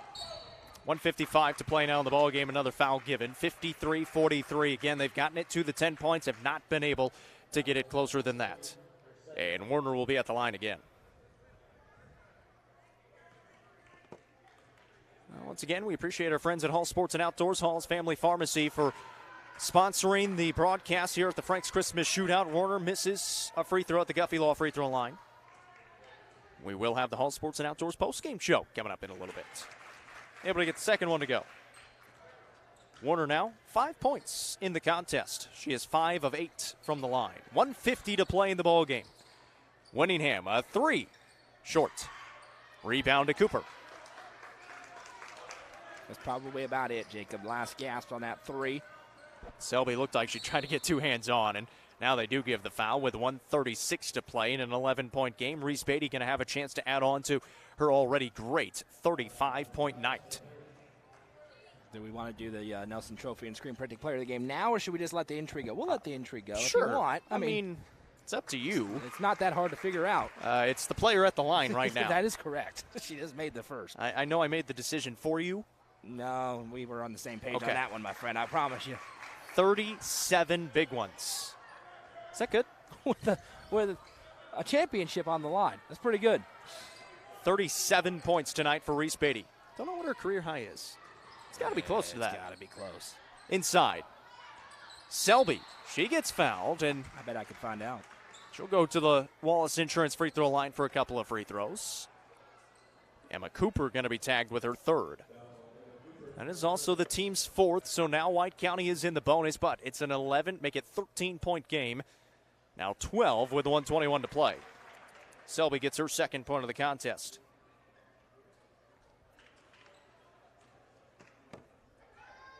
Two good free throws for Ashlyn Selby. And the Wallace Insurance free throw line. You'll see Kylie Norvell check in here for White County. I also want to thank Coach Dodgen. He does a great job putting Yeah, on this tournament yes. and working with us as we've done this now the last 3 years, been here pretty much the entire time. And appreciate him for letting us come in and giving us all the access that we have here this week. And we're happy to kind of work together with White County and Coach Mitchell and Coach Dodgen as they put this on. And it's a great tournament year in and year out, and we're happy to be here. In the last 2 years, this has been the matchup of the championship game, which is almost as good of a matchup as you can get in the Upper Cumberland. Reese Beatty, another one. She's got 38 now, just continuing to add on to her great performance. Another trip to the Guffey Law free throw line makes it 57-45, 1:14 to play in the ball game. 39. And now at this point, you want her to get 40. If you're York, 40 does not come around every day. Yeah, you get her the ball if Sparta gives it up here. Under 105 to play. Grasty, no. Rebound tipped around into the hands of Jones. Got 2 to go. And a timeout taken by Coach Dodgen for a sub. Norvell will come in. It's a 30. Well, he doesn't have any 30s left. We'll see what they grant. It will be a full timeout. We'll keep it right here. 56 seconds to play in the ball game. 58-47 our score. Norvell will come in to give fouls again, so they're still playing the foul game.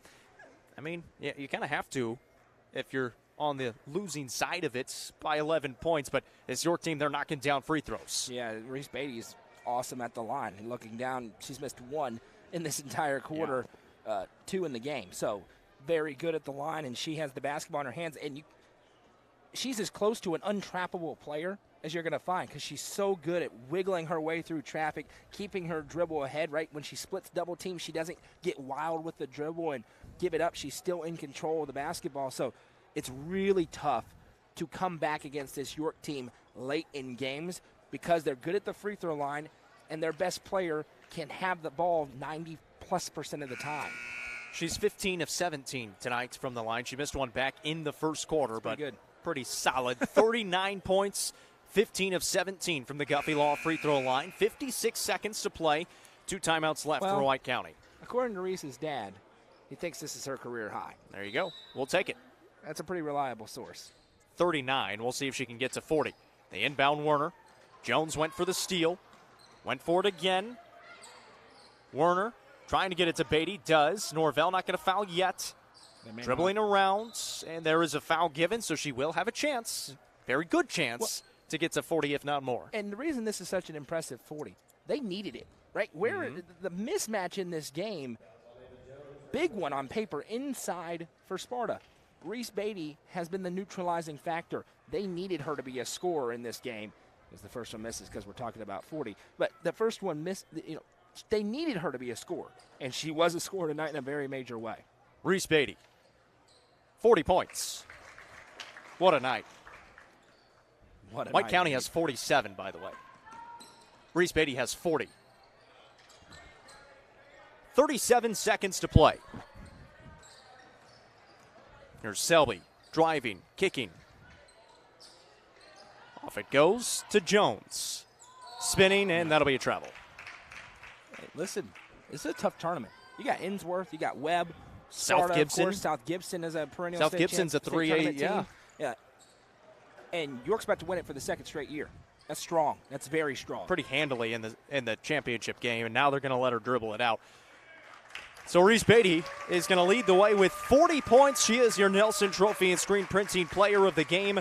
The final score tonight is going to be 59-47 in favor of the York Institute Dragonettes. They improve to 10-2 on the season. White County falls to 13-1, the first loss of the season for the Warriorettes. What a win for the York Institute Dragonettes as we welcome you into the Hall Sports and Outdoors post-game show. They schedule tough opponents. They schedule tough tournaments like this one for a reason, and they just keep on piling up the wins. A well-earned championship. They got tested. Surprisingly, DeKalb County ready to go in that first game. But yesterday, come out convincing over Webb. Today, undefeated Sparta team in their home floor. Not a lot of teams beat an undefeated Sparta team on their home floor historically. Tough to win here. A little bit different, obviously. Not a game in January with a raucous crowd. But still, they come in and take care of business. They get some more hardware to bring back to a trophy case. Then all of a sudden in Jamestown, since Michael Green's been the coach, they're adding more and more and more. And they're looking for one real shiny piece at the end of the year. They play like they played tonight. They can beat anybody in this state. We've seen 3 really good 2A teams, McMinn Central, GP, and now York Institute. Those probably are the 3 best teams in 2A. I agree, and you know, it's interesting because I called that game. Yep. Gatlinburg-Pittman, York went to overtime.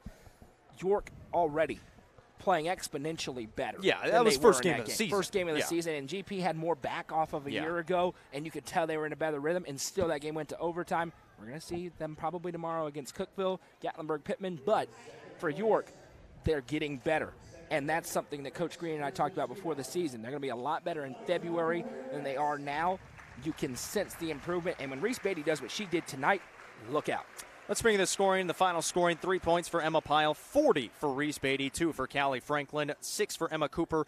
Rayleigh Werner had 5 and 2 for Annabeth Dunford. For White County, 11 points from Ava Jones, 6 for Bella Winningham, 7 for Gracie Clark, 20 for Celeste Reed, and 3 for Ashlyn Selby. For the White County Warriorettes, they will travel to California next week after the Christmas holiday. For York, they will be playing at Page against Cleveland and Blackman in a couple of games on the 29th and the 30th. So that'll be a couple of really, really good games for York Institute. They win tonight 59-47. We'll step aside, take a short intermission, and then we'll have the boys game between Sparta and Tennessee Heat coming up in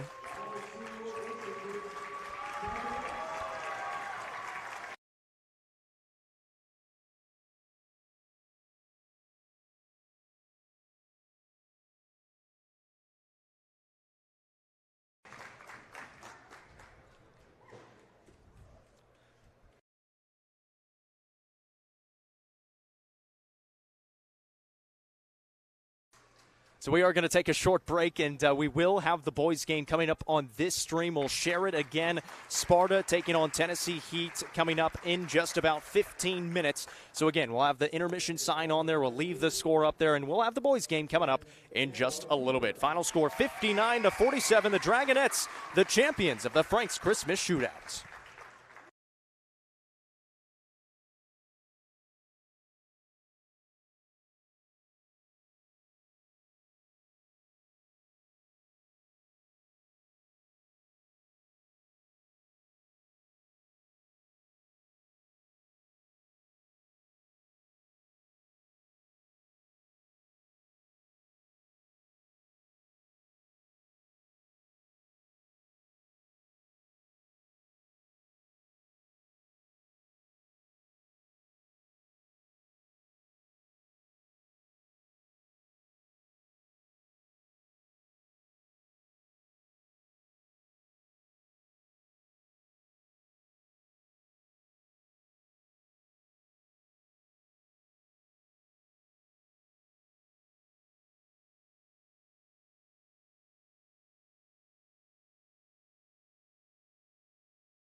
Welcome back to Sparta, Tennessee, as we get ready for the White County Warriors and Trip Pinion taking on the Tennessee Heat and Michael Cosby. This is going to be a fun broadcast as the boys' game getting started here. Sparta playing some good basketball. Played a little bit better yesterday as they were taking on a good York team. Fell by 10 points in that ball game. Lucas Dickerson played really well, shooting the basketball in the second half. Hit 4 threes in that second half. And now, unfortunately, Tennessee Heat, it is the JV team. It's not the varsity, because usually their varsity is a really good basketball team. But they're playing at Beach this week, so the JV is here in Sparta. Yeah, there's not a whole lot of intrigue with this one. Trip Pinion could score 80 tonight, but we're here. We're excited to be here. We're gonna have fun. I promise you on this broadcast, we are going to have fun. I'm very curious to know the backstory on how the JV team made it to a tournament like this. I know the varsity's in another tournament out in Brentwood, but I was excited originally because Tennessee came in here and made the championship game of this tournament 2 years ago, and unfortunately that wasn't the case. Listen, I will say this for this Heat team. They're playing hard, and they're playing hard throughout. You know, the York game, it was like a 40-point game in the first quarter, and it didn't get beyond that, so they did a pretty good job. And there were still some starters in for York throughout the game, so they're here playing. Nothing against the kids as we kind of chuckle about the JV factor. It's just we have that huge championship game, and now the intrigue changes just a little bit here, but it is a chance for Sparta. They're just trying to find a rhythm. Trip Pinion back in the last week or so. So can they go out, execute what they need to do, take care of business in convincing fashion, and get on to next week? That's the goal here for Eric Mitchell. We'll bring it through the starting lineups for both sides. For the Tennessee Heat, it will be number 14, Sam Groth. Number 15, Michael Cosby. Number 23 is Caleb Yemene. All-name team right there. Yeah. 24, Jacob Lee. That's a pretty good name. And number 44 is going to be Will Norris. No, Noah. No, Noah means it's most okay. righteous one in Hebrew. Just letting you know. Some more important guy being celebrated on Monday. What do you mean? It's Christmas. That's true. That's true. I'm certainly not saying that. Let's make that clear right now. Definitely not putting myself above that. That's the starters for Sparta: Cole Sims, Trip Pinion, Gage Stevenson, Jackson Young, and Lucas Smith getting the start tonight for the Warriors, who fell last night to York 59-49, a game that was within a few points at halftime. York, though, built a lead in the third quarter and just kind of maintained that in the fourth. Good time to remind people this was a round-robin style on the boys' side. So York's already locked it up. They rolled through the tournament. They are the champions of the boys' side. So not exactly a championship game here, but still it's a high school basketball game for us to have here tonight. As we get ready to start this contest, Tennessee Heat in the black uniforms moving from right to left. Sparta from left to right in their home whites. It'll be Jackson Young and Sam Groth to tip it off here in this one. Underway from Sparta. Tennessee Heat going to win the tip. Yemene back out on the wing and almost turned over. It's hit out of bounds. Tennessee Heat will keep it underneath the basket. Inbounding will be Yemene. Tried to throw it into Groth. Jackson Young out ahead of the pack. Will take it up. Lost it on the floor. And stolen back by Groth. Here is Jacob Lee across the timeline. Now Cosby on the left wing. Down low it goes. Norris can't get the lay-in. The rebound down to Jackson Young. Up Sims. The lay-in is no good. Yeah, and Sparta, Cosby a rebound. Sparta needs to give the ball to number 3 and get out of the way. I mean, they're going to get a big lead if they do that. He's the best player on the floor by a countrywide mile. Trip Pinion back in. So 2 possessions where he hasn't touched the basketball yet. Look for that to change. By the way, Reese Beatty, 41 earlier. I had the 3 in there. I didn't count it correctly. That's because we talked about your math skills earlier. Yeah, we said they were good. They weren't good. We missed it by a point. So Reese Beatty, congratulations, 41 points. Here's a 3 taken by the Heat. That one does not fall. Offensive rebound for Yemene. Back out top of the key to Cosby. Banks it in. Michael Cosby gets the scoring started for the Heat. I have quite enjoyed watching Michael Cosby play in this tournament. There's a foul as they try to D up on Trip Pinion. He plays with fire. I mean, he's an entertaining player to watch. He's got some skill around there. He's the bright spot for this Tennessee Heat team. I do know one thing. If this game is remotely close, we're going to see Eric Mitchell tear paint off the walls of Royce Oil Gymnasium tonight. That foul was called on Yemene. It was his first. Here is Jackson Young on the right wing being guarded by Stevenson. Or I beg your pardon, gave it to Stevenson. Now stolen away. Growth. And you already see Coach Mitchell just kind of throw his head to the side. And he's not too happy. Sparta's got to be careful here because they are not in a position this year as they were in last year. Last year, they could have rolled out of bed and won this game walking away. They got to go play. They got to play basketball tonight. Now they saw York kind of tear up Tennessee Heat yesterday. There's a miss inside by Pinion, and Norris has the rebound, and the Heat have a 3-0 lead with 6:05 to play here in the first. Growth from way downtown drills it. Sam Growth from about 10 feet behind the line. And it is 6-0, Heat on top. Okay. That was some serious range on the shot, just inside the logo, man. That was awesome. Pinion on the wing. Sims dials it up. Sims got it to go. That's a big one for Cole Sims. Yeah, Cole Sims. That's the half-court offense they need. Trip Pinion distributing, sometimes penetrating in there. He's a lethal driver into the paint. They need more of that. Cosby, a good pass to Lee. Now Yemene going to try the three. That one was on line, but couldn't get it to fall. Rebound tipped around. Growth has it. Back up, no. Norris the rebounds. Putback is good for Will Norris. Well, and that's one thing we have seen about this version of the Heat in this tournament. They're going to shoot the three. They're going to let it fly. So if they get hot, they can make this thing a little interesting because they are going to put up triple after triple. It's 8-3, Heat on top by 5. 5:08 to play here in the first. Trip Pinion dicing the defense and finishing for his first two. I'm fully convinced Trip Pinion could score 50 tonight doing that, without a doubt in my mind. There's not an antidote available in this game for Trip Pinion. Again, this is nothing against Tennessee Absolutely Heat. This is not a varsity basketball team. There are most teams that don't have an antidote for Trip Pinion. And again, that's the emphasis is there's a travel. The emphasis for Eric Mitchell in this game is, yes, you understand the nature of this game. But in a month, they're playing Ty Cobb and Upperman. They're playing Cade Caps and Stone Memorial. You sleepwalk into those games, it's over. So they are looking to be crisp tonight here on their home floor. 8-5 as they head back out there on offense. Pinion now on the left wing with it. Looks around the perimeter, finds Sims. He just hit a three, going to try it again and does so. Back-to-back threes for Cole Sims. Yeah, perfect. Perfect transition and perfect offensive set for Sparta.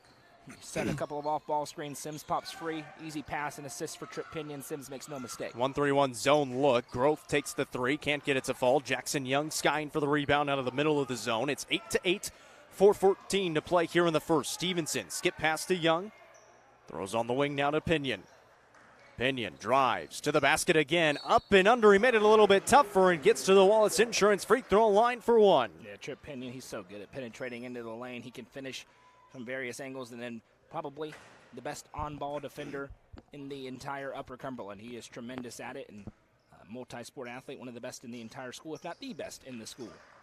Broderick Jorgensen, who checked in, picked up the foul. Pinion good on the free throw. He's got 5 points, and now Sparta with a 3-point lead. Back where they thought they would be at the start of this game. Here's Growth. He's taken a couple deep ones already. Down low it goes. Jorgensen, kick out. Growth, another three. That time a little bit off the mark. He's got a good stroke on it. He does. We'll see if he's able to get going. Pinion racing to the other side. The right hand finishes good again. As a wise man once said, Trip Pinion probably could score 50 tonight. Just get inside over and over and over again. Here's Cosby with the basketball against the 1-3-1 put on by Sparta. Couple subs come to the scores table. 3:28 to play in the first. It's a 5-point advantage for the Warriors. I'm a little surprised they haven't gone man, Jacob. Cosby, high arcing three off the left side of the iron. Sims the rebound. Sims Nice pass. zips a pass up to Young. Spins to the left shoulder. Can't get the finish, and Cosby has the rebounds. Let us know where you're watching from, who you're cheering for between the Warriors and the Heat. Most importantly, give us a share, give us a thumbs up. Three ball coming again. That time it's short off the hands of Jacob Lee. And Pinion back with the basketball for the Warriors. He stops. He kicks on the wing to Sims. He's already hit two. Can he make it three? That time it misses. And Cosby skies for the rebound for Tennessee Heat. Across the timeline it comes with 2:43 to play here in the first. Give it on the wing. Jacob Lee with the basketball. Back out to Cosby. Good kick out pass. And we've got a travel. Turnover by the Heat. Sparta gets it back. 2:32 remaining here in this first quarter. 13-8 our score. Pickett County basketball going on over on UCR2. They'll be playing a game tomorrow as well at 12:15 in Tullahoma. Rusty And Casey will have the call of that one.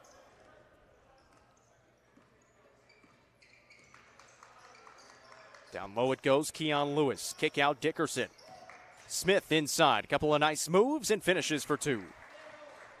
Yeah, there's nothing that should slow down Sparta from being able to get into the lane in this game and finishing inside as they do there, and that should be a rinse and repeat. Here's Jorgensen at the other end. He kicks back out on the wing. New player in there that checked in recently, Xavier Bergman. Turned it over. Smith. Open lane. Lays it up and in. Yeah, the runway just opened at Sparta International Airport. Goes in and makes no mistake for the lay. International is a bold term. Hey, it's coming soon. They're renovating. Will Norris gets a bucket to go. It's 17-10. Hey, Noah said we're going to have fun. 1:35 to play here in the first. Yes. Miss on the 3. It's your final broadcast before Christmas. You're right. So Keon Lewis got to enjoy ourselves. gets the bucket to go. His first one off the bench. 1:19 to play here in the first. Norris, another one. Can't get it to fall that time. They push it up. Pinion gives it off to Sims. Sims around. Pinion looking at the defense. 1:04 to play here in the first. Keon Lewis coming out to set a screen. So is Smith. Go. Now he kicks in the corner. Dickerson can't get the 3. Lewis can't get the rebound. Pulled out of there by Jorgensen. And poke from behind. Lewis going to be tagged with a foul his first. Stops the clock at 50 seconds to play here in the first. That is the first foul on Sparta. A couple more subs will come in here as Growth will come back in. Caleb Yemene back in as well. They only have 3 subs. Hey, listen, good for the Heat, as they have a couple less subs actually than they had earlier in the week. You know, they got blown off this floor by York. It was a 30-point game in the first quarter. They've given a much better account for themselves here in this one so far. I was just going to say, it's been at least competitive. Yep. They've hit some shots, had some good offense up against that 1-3-1. Clock stops at 41 seconds after it got hit out of bounds. And Nate Griffin will check in for the first time for Cole Sims. Yeah, Lucas Dickerson, he caught fire yesterday in the second half.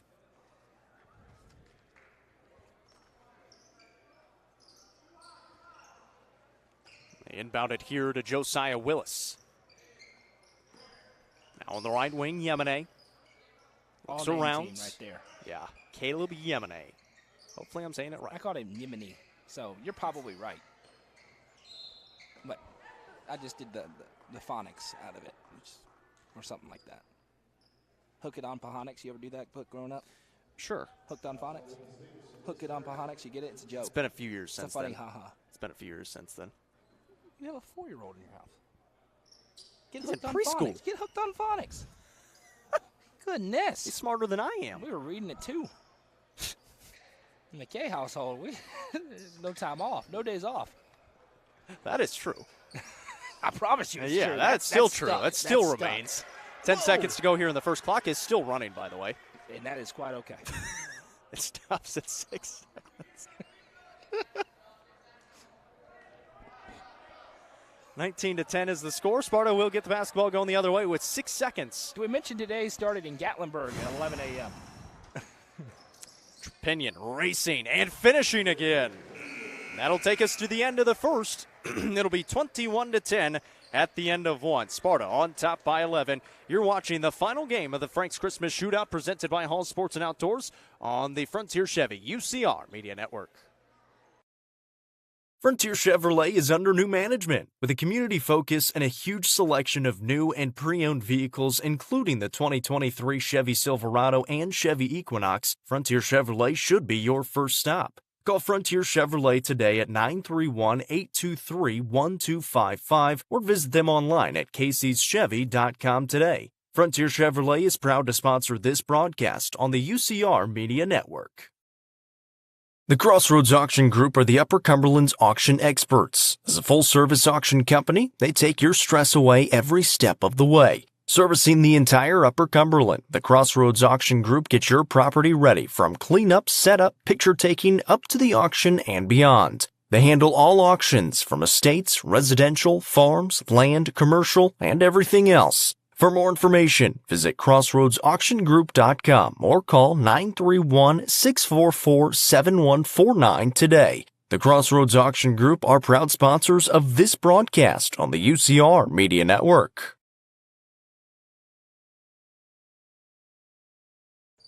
Welcome back. My turn now on play-by-play. I'm Noah McKay. He's Jacob Vincent. I'm going to do what you haven't done. The lovely Desiree Phipps handling the camera. I called her beautiful today. earlier today. Yeah, not while I was here. The lovely Desiree Phipps handling the camera duties for you. Don't do me like that. Oh, I just did. Here come the Heat to the front court here as Sparta leads to open up the second 21-10. 3-ball on the way. That's no good off the front of the iron. Trip Pinion skies up for the rebound. He had a good first quarter, and Pinion will bring it across the timeline. Pinion spins it to the free throw line, back out. 3-ball on the way. That one no good. Dickerson, the put back up and good. Nice finish inside for Gage Stevenson.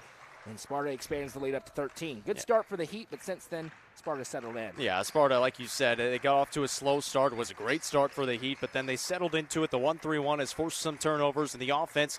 They're realizing they're going to get some open lane drives. They've been taking advantage of it. That one tipped out of play. I thought instead they'll say it wasn't. It was just an errant pass, and Sparta will get the possession back. Again, thanks to Hall Sports and Outdoors and Hall Family Pharmacy for being the presenting sponsor all week. We had some really big and fun games here, a couple of Upper Cumberland matchups, boys and girls, and, of course, that huge championship game. They just saw the Dragonettes come out victorious. It's all because of them. The Christmas sale going on now. Is Trip Pinion going to spin inside? Trip Pinion, they got nothing for him, but the shot's too strong. Rebound down the other way. Yemeni. Or Yemene. What did you say it? Yemene. Yemene. There we go. The phonics thing. Who knows who's right? Yes. I hope one of us is right for the young man's sake, as he's given some good minutes. And underneath, shot put up and good. Nice finish that time. Josiah Willis. That was a nice up and under play. On the other end. Like me out there. Sure. Trip Pinion drives and flips to Stevenson. Stevenson back Dickerson. He goes right side Lewis. Lewis. Reverse pass, step back three on the way. That one good. Splashed home. Nate Griffin, the junior, with a Domino's three. The Sparta lead up to 26-12. Now that pass tipped up into the air, and Lewis able to run it down. Lewis surveys, now flips it ahead. Griffin puts it in with the right hand. Good, and unfortunately a member of the Heat is down. Can't see the number, but after the collision, I believe that's Michael Cosby, who we talked about earlier. He's back up to his feet. Good to see that, but he took a little bit of a hard fall going for the loose ball. Who with the shot there? That was Nate Griffin again. For three? Two. Just a two. He's got inside. 5 points. He does. He's played well. He's played well to start the season. Super athletic guy out there that crashes the boards well. He can stretch it out along that three-point line, shoot the three ball, and is getting some good minutes here in this second quarter with 6:10 to go. Mason Steele. Pardon me. That's the wrong roster. That's Sam Groth who brings it up, and now a foul will be called. I believe it's the second of the quarter. The scoreboard only reads one. Regardless, 6:09 to go in the second. Sparta with a pretty nice lead, trying to expand it here into the break. Inbounds play, little jumper up off the glass, no rebound, tipped around. There's a foul. I believe it's going to go on the Warriors. It is. Gage Stevenson potentially, and it will. He just picked up his second. Back to back. Mr. Tollison, the more handsome Tollison's got more hair. I know that. That is true. He's got a lot more hair. He was out here for a game or two. He was. You could see him from a satellite. That bald, shiny head as the shot's up and good. Rebound down to Sparta. Through a building. Satellite. Yeah, I didn't stutter. Trip Pinion explodes inside. There's Trip Pinion up for two more. Already into double figures with 11. He's had a great start to the game. You said it. If he wants to go get 50, he can get 50 driving to the basket. Well, and it's a good opportunity, quite frankly, to get back in basketball shape. I was going to say the same thing. Floor. He missed some time, and especially considering how was he injured? That ankle. So you're not running at all for months, and we know he's in great shape, but there's a difference between that game shape and not, as we're going to have a whistle and a timeout called by the Heat. See if it's a 30-second timeout or a full. It looks like it's going to be 30 seconds. But for Trip Pinion, right, they need him to be a superstar this year. They do. That's the nature of what's happened with the turnover in the roster. Remember, last year, 6 of the top 7 players gone. All to graduation. So that team that went to the state tournament, it looks very different now. Trip Pinion, the one mainstay, he's a great player. They're going to need him to come up huge in a district where I think we look at it and you go, okay, Upperman and Stone Memorial have kind of separated themselves, but Livingston playing good basketball. That 4 spot, though, available for somebody, whether it be a Sparta, a DeKalb County, a Cumberland County, whoever it is, that's available in that 4-spot critical because that puts you in a region tournament. Yeah, of course, we saw DeKalb County earlier today fall to a good York team. Did not have Connor Close. That's another special player in this 7 AAA district. White County going to have a chance to battle in that spot. And like you said, you feel like those first 3 teams are kind of not cemented, but a pretty good stronghold in those first 3 spots. So that 4th spot is definitely available. Not on a, all 3 of those teams can be beaten, Sure. obviously. Oh, but absolutely. By the end of the season, it kind of feels like those 3 will be the top 3 in some order. Is Griffin going to trigger the 3? That's no good off the back iron. Rebound down to the Heat. And bringing it up. Yemene sends off left side. Little turnaround shot. Told you they're going to shoot a bunch of 3s. No good. Griffin goes up for the rebound. Norris on the attempt that time. Now here's Pinion again. He's starting to feel it. Pinion backing down the defender. Bounces back out. And he knows he could score a bunch tonight, but he's trying to distribute, get his teammates involved. Griffin goes in it. Hard fall, and hopefully that young man is okay. He's rolling, but he is trying to get back up to his feet. Good to see Josiah Willis. That was a hard fall to the hardwood. He is shaking it off. Yeah, that's really good to see from Willis. Yes. He went up there and caught Griffin, essentially. Took the full brunt of his body weight. And he's keeled over, bent over at the hips, trying to catch his breath. And that's really good to see him up walking around. Griffin able to knock down the first of 2 free throws at the Wallace Insurance free throw line. 5:04 to go in the second. That's right. We're bringing the new concept. 2 play-by-play guys. Why That's not? what we do. Why not? Is the free throw no good? Rebound down. Now flip pass ahead. Cosby back in. Good to see after he left a little bit banged up. He gives back out to Norris. Norris splits a double team. Now loses handle. It goes to Pinion. Pinion flips the pass ahead to Lewis, and Lewis goes up. It slams it home with a 2-hand jam. I haven't seen that yet this season from Keon Lewis. That's pretty fun. Yeah, big time for Keon Lewis. Gets a little showtime involved. Turnover leads to offense. Now a corner 3 on the way for the Heat. That one no good. Pinion goes up for another rebound. Trip Pinion navigating through traffic. Pinion coast to coast. Behind the back pass. Griffin wasn't ready for it. Does come away with it. Now kick out pass wide open 3 up. That one in and out no good. Rebound down to Cosby. He wastes no time pushing it ahead. Cosby working through the traffic. Throws it up the runner with the right hand. Good. Michael Cosby for 2. Second bucket of the ball game. Hit a 3 early on. Trip in the front court. Sends the pass over right side. Caught by Smith. Smith thinks about it. Now he'll trigger the 3. That's no good. It'll go the other way to the Heat. In a 19-point game, 33-14. 4:03 to play in this first half. And Sparta, like you said, once they settled in, the offense started to figure out a little bit. They're starting to play a little bit better defensively, trying to get to that 5th win of the season after hauling yesterday to York. Obviously, this is just their 2nd game as well. They were supposed to play Grace Christian out of Knoxville. They were unable to play in this whole event just because their team was sick. Yeah.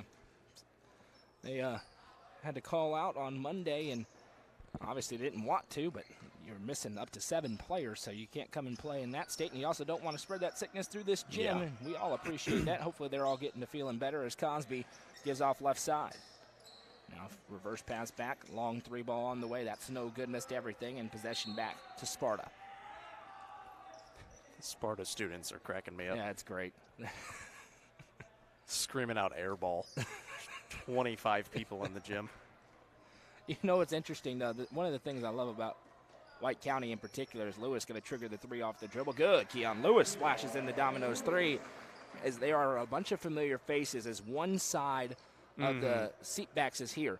And there are people who have been at every Sparta game for 40, 50, 60 years who are here tonight. They're here in their seats there every time, and it's always fun, especially in things like this, when people who aren't from Sparta come here, and it's like, oh, no. You can't sit there. You cannot sit there. That has been occupied for a long, long time. So they are here beneath us. You can't really see them on your screen, but that's where the bulk of the people are. But they're not the students, so it's not going to be the loudest crowd that we've ever seen. Yeah, students kind of across the way. There's a good inbounds play. Yeah, inbounds play and a little jumper up and good for growth. And again, Tennessee Heat, much better than they were a couple of days ago against York. Lewis goes off right side. Maybe just settled in a little bit. This is a different sort of atmosphere and playing some really good varsity teams. 3 ball up here for Sparta. That's no good. Rebound. Fought 4 down. Warriors have it. Now we got a jump ball. The possession arrow belongs to the Warriors as Cole Sims was in there fighting for it. It's like Tucker Pinion out there as well for the White County Warriors, so getting some early run time for him. I can't wait. to hype up a quarterback battle between Tucker and Tripp. Tucker goes out here. He sends it to Tripp. Pinion to Pinion for 3. That one no good. It's saved in, but it goes to the Heat. 2:40 to go in the quarter. Working it up here. Yemene. Flip pass over right side. Now into the middle of the defense. Trying to work it against the zone. Pinion gets in there, and Tucker Pinion forces the jump. They look alike, man, up here. You can see Tripp's a little beefier. He's got a little beefier. You can see it's the freshman version a little bit. Tripp's got that junior weight room look to him, and Tucker will get there. Here's Tripp jumping in. Now he kicks into the corner. Open 3-ball up. That one no good, too strong. Rebound down. Now Cosby bringing it up. Cosby wastes no time. Coast to coast, it's knocked out of his hands, out of play, and possession stays with the Heat. Yeah, good defensive transition there for White County, and getting back, able to get it out of bounds. And 3 different guys going to the basketball as well, trying to slow down the ball, hitting it out of bounds. 2:12 to play in the first half. They've built their lead to 20. And for Sparta, now you're starting to see some of those younger guys come in, get a little bit more run time with Tucker Pinion coming in. Dickerson about to check back in. Lucas Smith as well. And we'll see when they start going a little bit deeper in their bench. Heat able to save it in, but it's going to go to Sparta. And here comes Pinion into the front court. Shot put up. That one no good. And a travel is called. It's Cole Sims in transition. And Coach Mitchell rotating through, as you mentioned. I love this comment every time we do a Sparta game. Miss Geneva Hayes watching from Life Care. White County High School class of 1940. That's awesome. Hope you're doing all right tonight, Miss Geneva. Good to hear from you, Aaron, as well. As Cosby with it, he flips over everybody's head out of play, and possession goes back to the Warriors. A little bit high. Just a little bit. Just floated away from him there.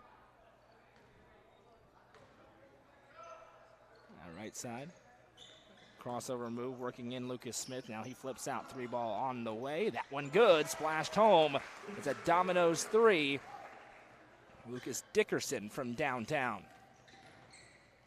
Now into the corner here, the Heat looking for room to operate, and that one going to be stolen away. Smith with the steal, and now he turns it in transition. Little flip pass over to Steele. Steele goes up strong, no good. Rebound down to Norris. And Norris will bring it up the other way with 1:26 to go in the second.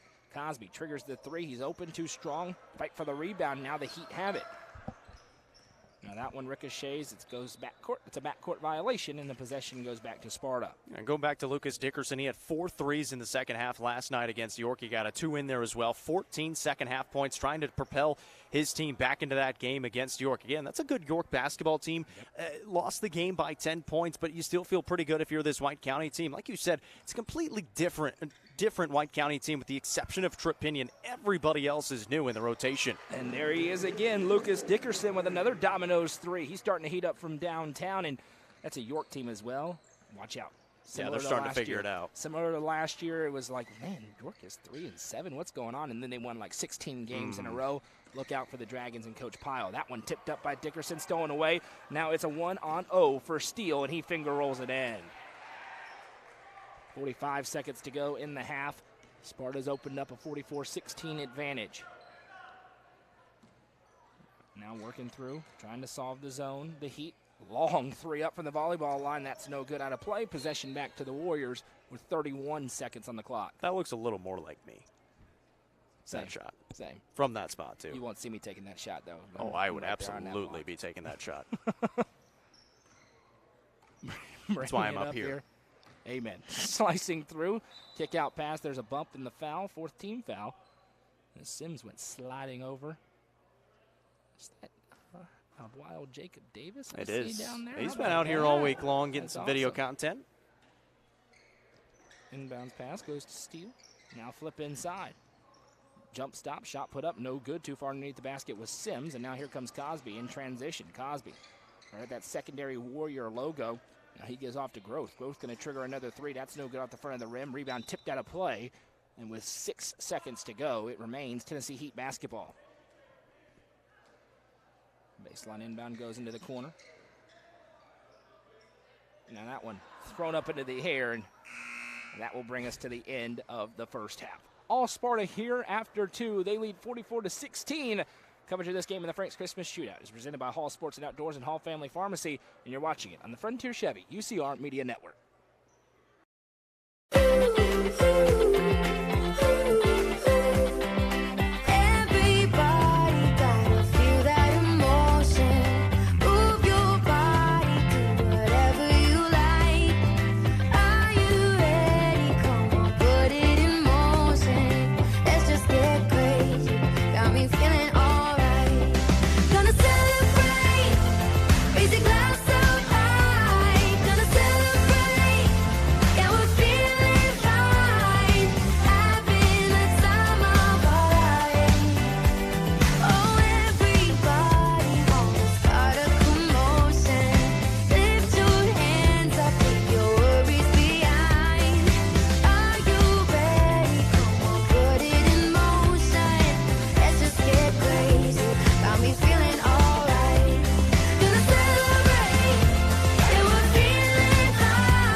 go. Go! I see Shootout! Light the runway!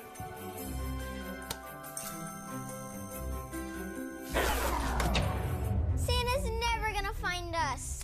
Oh, yes, he will.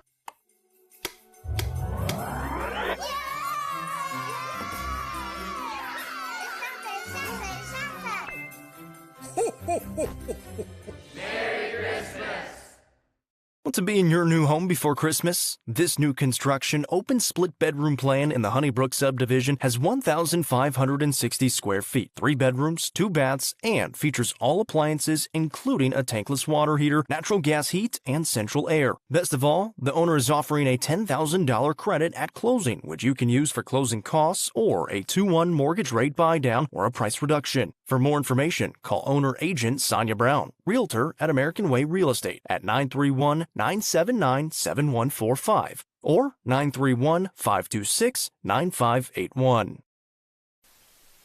Nelson Trophy and Screen Printing is proud to support student athletes and athletic departments throughout the Upper Cumberland. They are also proud to sponsor Nelson Trophy and Screen Printing's Player of the Game on this broadcast. From trophies to t-shirts, they can do it all. Be sure to stop by and see them at 120 Circle Drive in Allgood or give them a call at 931-537-9559. Nelson Trophy and Screen Printing, proud sponsor of this broadcast on the UCR Media Network. Hone and develop your skills on the court with professional basketball player development from Legacy Athletics. Call 931-303-3356 or follow them on Instagram at legacy_athletics or on Twitter at jwinningham25 for more information today. Legacy Athletics, proud sponsor of this broadcast on the UCR Media Network. From the sports field to the hunting field, our friends at Hall Sports and Outdoors can outfit anyone. Located in the heart of Jamestown at 207 South Main Street, Hall Sports and Outdoors carries everything from kayaks, fishing gear, and camo to guns and ammo. With top brands such as Columbia, Timberland, Under Armour, Asics, and much more, nobody can top their selection. Need some custom gear for your team? They also offer uniforms, gear, and custom embroidery. Stop by and see them at 207 South Main Street in Jamestown. Hall Sports and Outdoors, proud sponsor of this broadcast on the UCR Media Network. Steel Technologies has been part of the Rutherford County community for over 35 years. Their plants in Murfreesboro and Smyrna include over 150 teammates who process coils, metal sheets, and blanks for customers across North America. Steel Tech's Smyrna and Murfreesboro plants are expanding, and they need teammates to join their team. With openings including machine and forklift operators, truck drivers, and more, they have the position for you with competitive wages and monthly bonus opportunities. For more information and to apply online, scan the QR code on your screen now. Steel Tech is a proud sponsor of this broadcast on the UCR Media Network. Steel Tech. Faith, family, Steel Tech.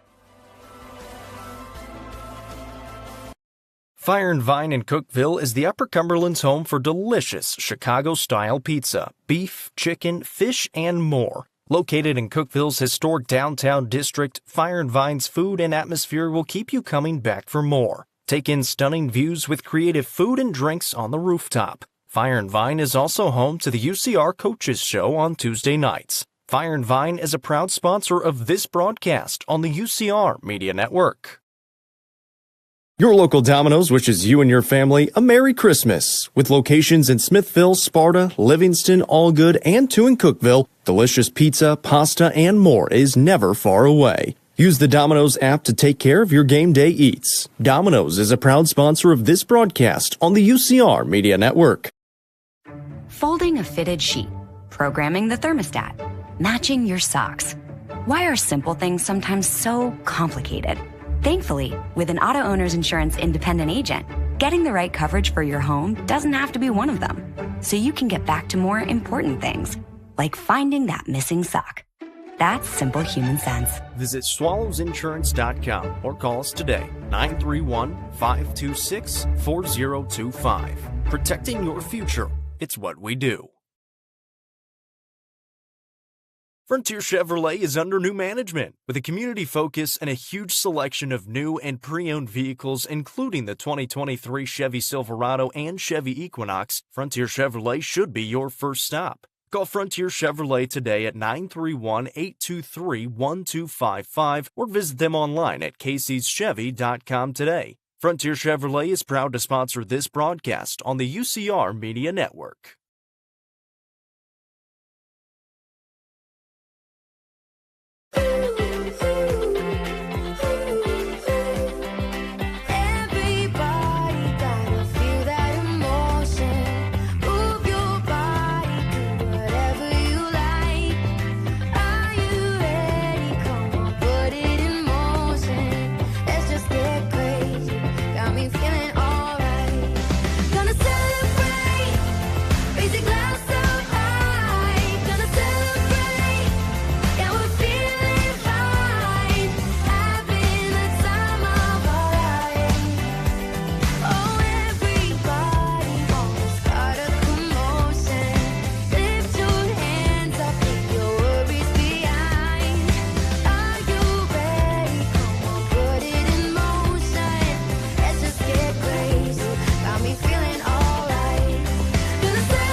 The Crossroads Auction Group are the Upper Cumberland's auction experts. As a full-service auction company, they take your stress away every step of the way. Servicing the entire Upper Cumberland, the Crossroads Auction Group gets your property ready from cleanup, setup, picture-taking, up to the auction and beyond. They handle all auctions from estates, residential, farms, land, commercial, and everything else. For more information, visit crossroadsauctiongroup.com or call 931-644-7149 today. The Crossroads Auction Group are proud sponsors of this broadcast on the UCR Media Network. Operation Rudolph, is it go? Go. I see Rudolph! Light the runway!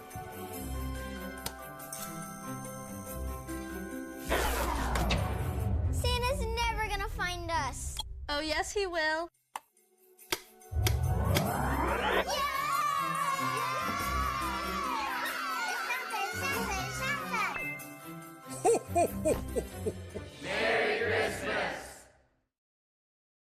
Want to be in your new home before Christmas? This new construction open split bedroom plan in the Honeybrook subdivision has 1,560 square feet, 3 bedrooms, 2 baths, and features all appliances including a tankless water heater, natural gas heat, and central air. Best of all, the owner is offering a $10,000 credit at closing, which you can use for closing costs or a 2-1 mortgage rate buy-down or a price reduction. For more information, call owner-agent Sonia Brown, Realtor at American Way Real Estate at 931-979-7145 or 931-526-9581.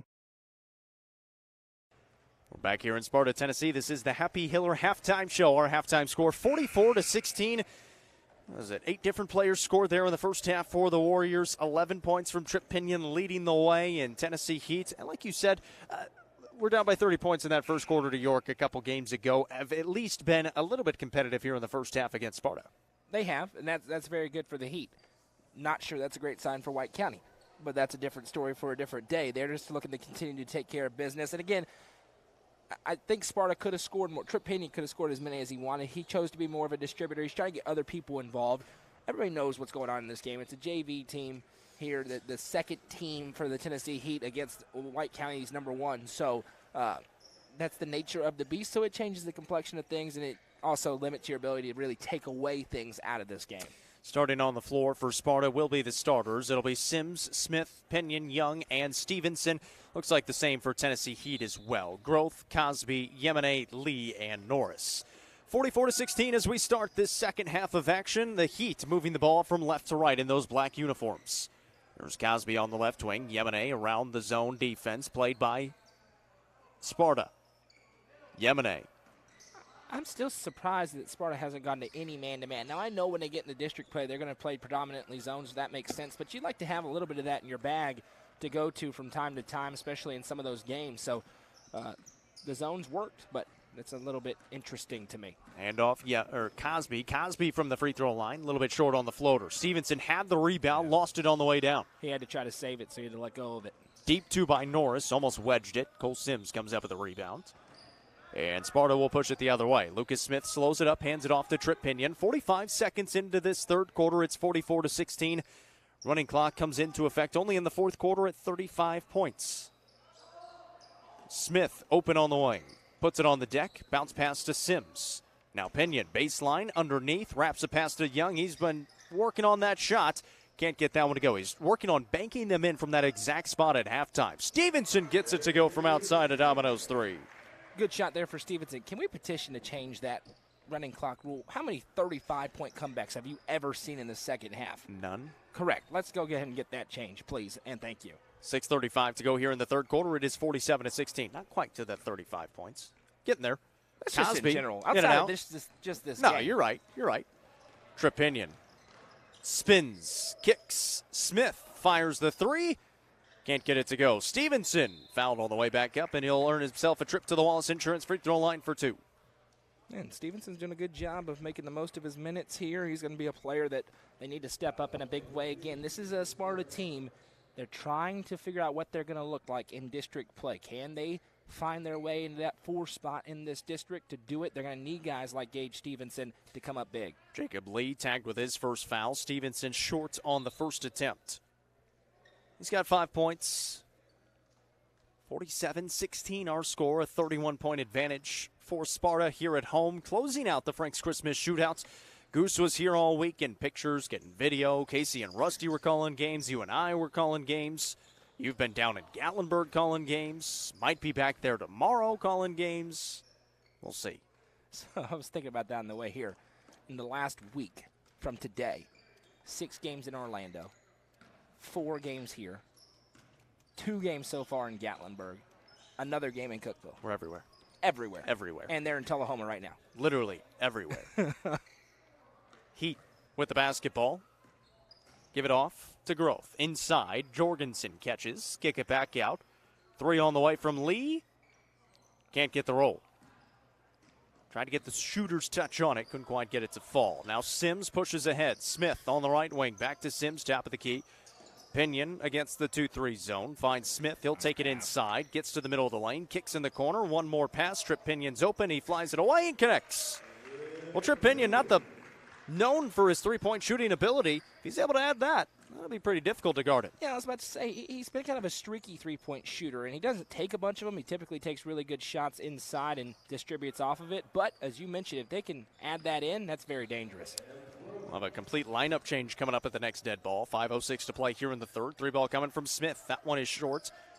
And the rebound to Stevenson will be a jump ball. Sparta will keep it underneath. 50-18 is our score. And coming into the ball game, the Mason Steele, Lucas Dickerson, Nate Griffin, Keon Lewis, and Cash Sampson. All name team. Really good one. Cash with the K. Inbound Griffin, lost it on the way up. Back out Dickerson, Steele catches, lets the defense get to him, reverse around the perimeter. Griffin looks at the defense. 4:51 to play here in the third. Sampson, back to Griffin. He'll take it inside, get to the basket, shot fake, kick it out. Dickerson's open. He flies it away and connects again.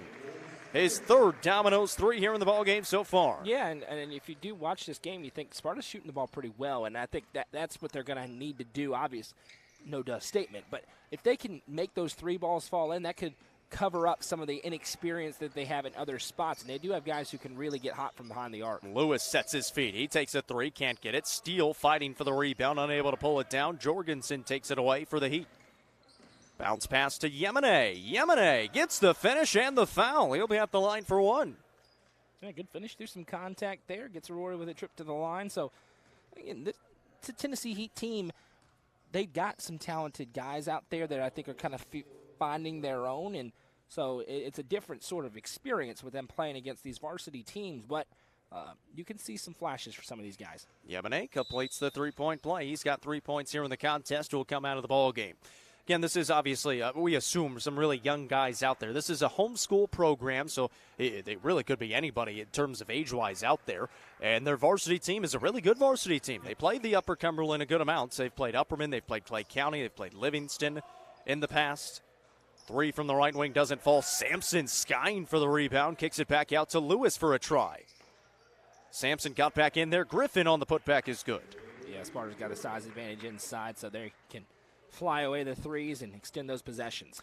55-21, 3:45 to play here in the third. Our final game of the Frank's Christmas Shootout, brought to you by Hall Sports and Outdoors. Baseline jumper from Norris, no good.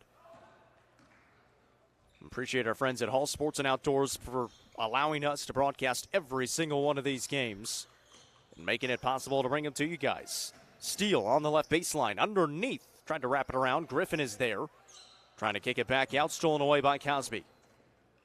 Of course, we appreciate Coach Dodge and Coach Mitchell for making this tournament happen as well. We got some free gear yesterday. Yeah, we got some T-shirts. That's right. You might have to ask Coach Dodgen about that. He's going to hear from me. Sampson inside, lays it up and in. Come on now. Sampson finds his first 2 points of the contest.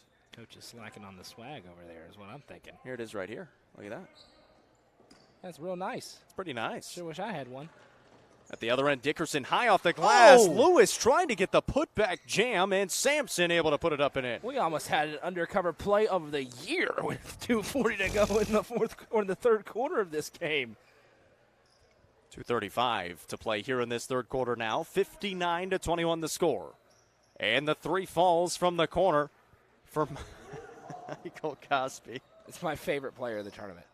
I love the way he's enjoying playing basketball. There's the three on the other end, splashed home for Dickerson. But Cosby, and he got our attention when he did the too small, with a huge deficit against York, and it was like, you know what? Be you, man.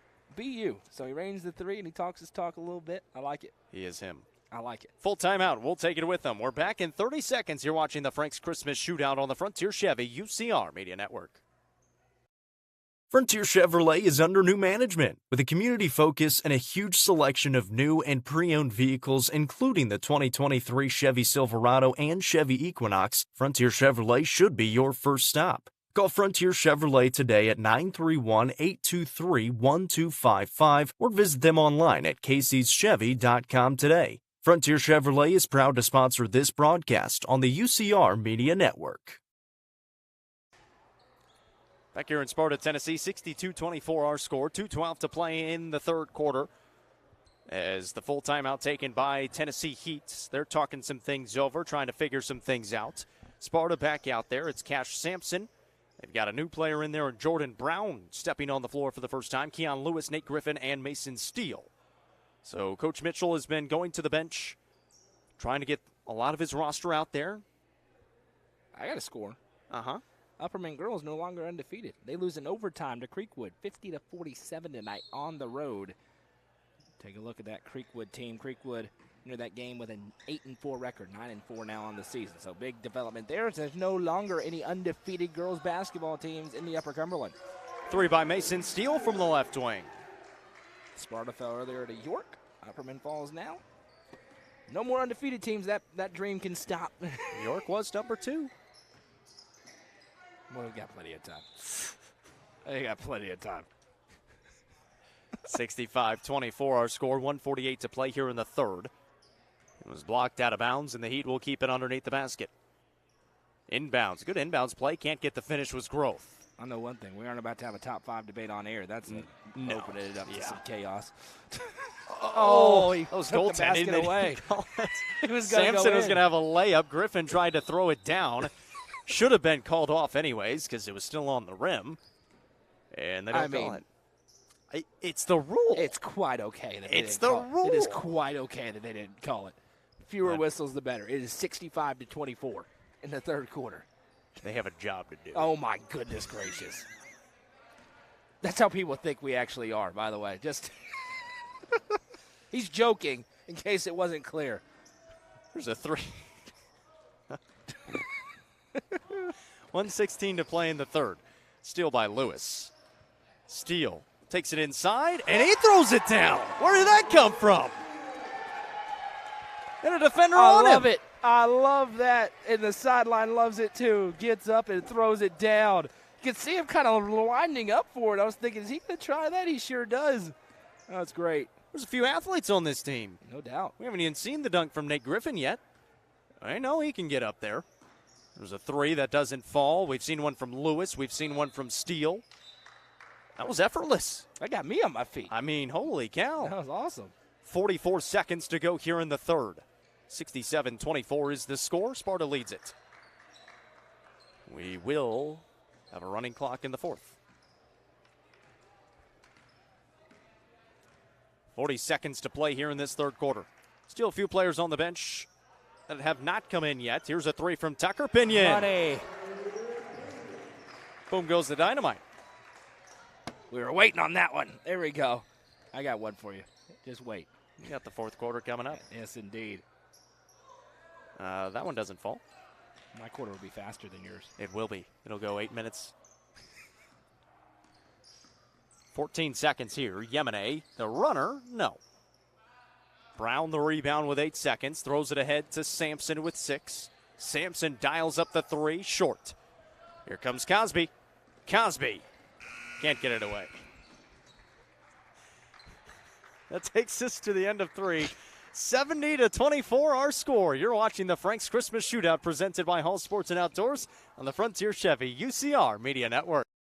The Crossroads Auction Group are the Upper Cumberland's auction experts. As a full-service auction company, they take your stress away every step of the way. Servicing the entire Upper Cumberland, the Crossroads Auction Group gets your property ready from cleanup, setup, picture taking, up to the auction and beyond. They handle all auctions from estates, residential, farms, land, commercial, and everything else. For more information, visit crossroadsauctiongroup.com or call 931-644-7149 today. The Crossroads Auction Group are proud sponsors of this broadcast on the UCR Media Network.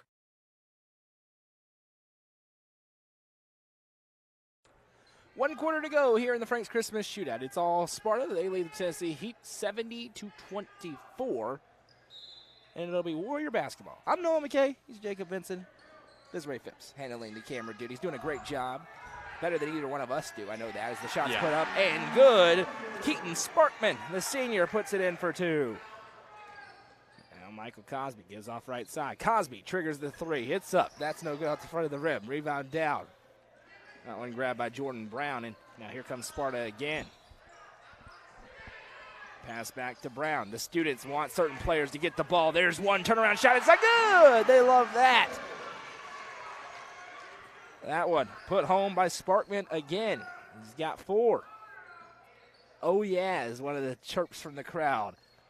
11 different Sparta players have scored tonight. 3 ball up in the other end. That's no good. Long rebound. Cosby loses it. Fight for it. He's on the ground.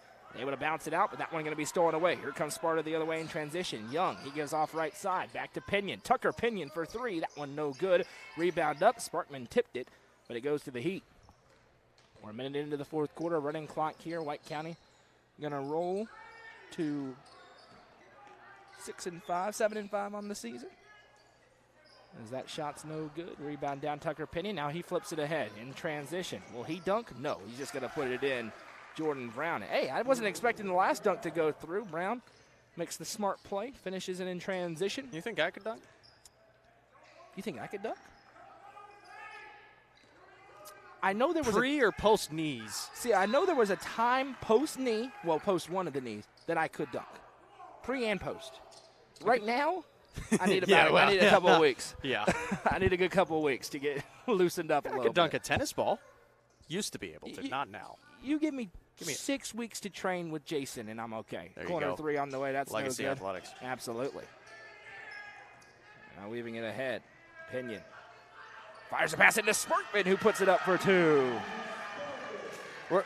We should just give the headsets over there right Absolutely. now. I mean, you can hear it. they're doing the play-by-play out there. I would do it as long as I thought we weren't going to have a magic word go out over the airwaves. No. High school students? Never. 5:45 and counting to go in the game. 6 points now for Keaton Sparkman, by the way.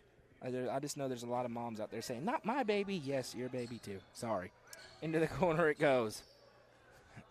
They swing it around right side from the wing.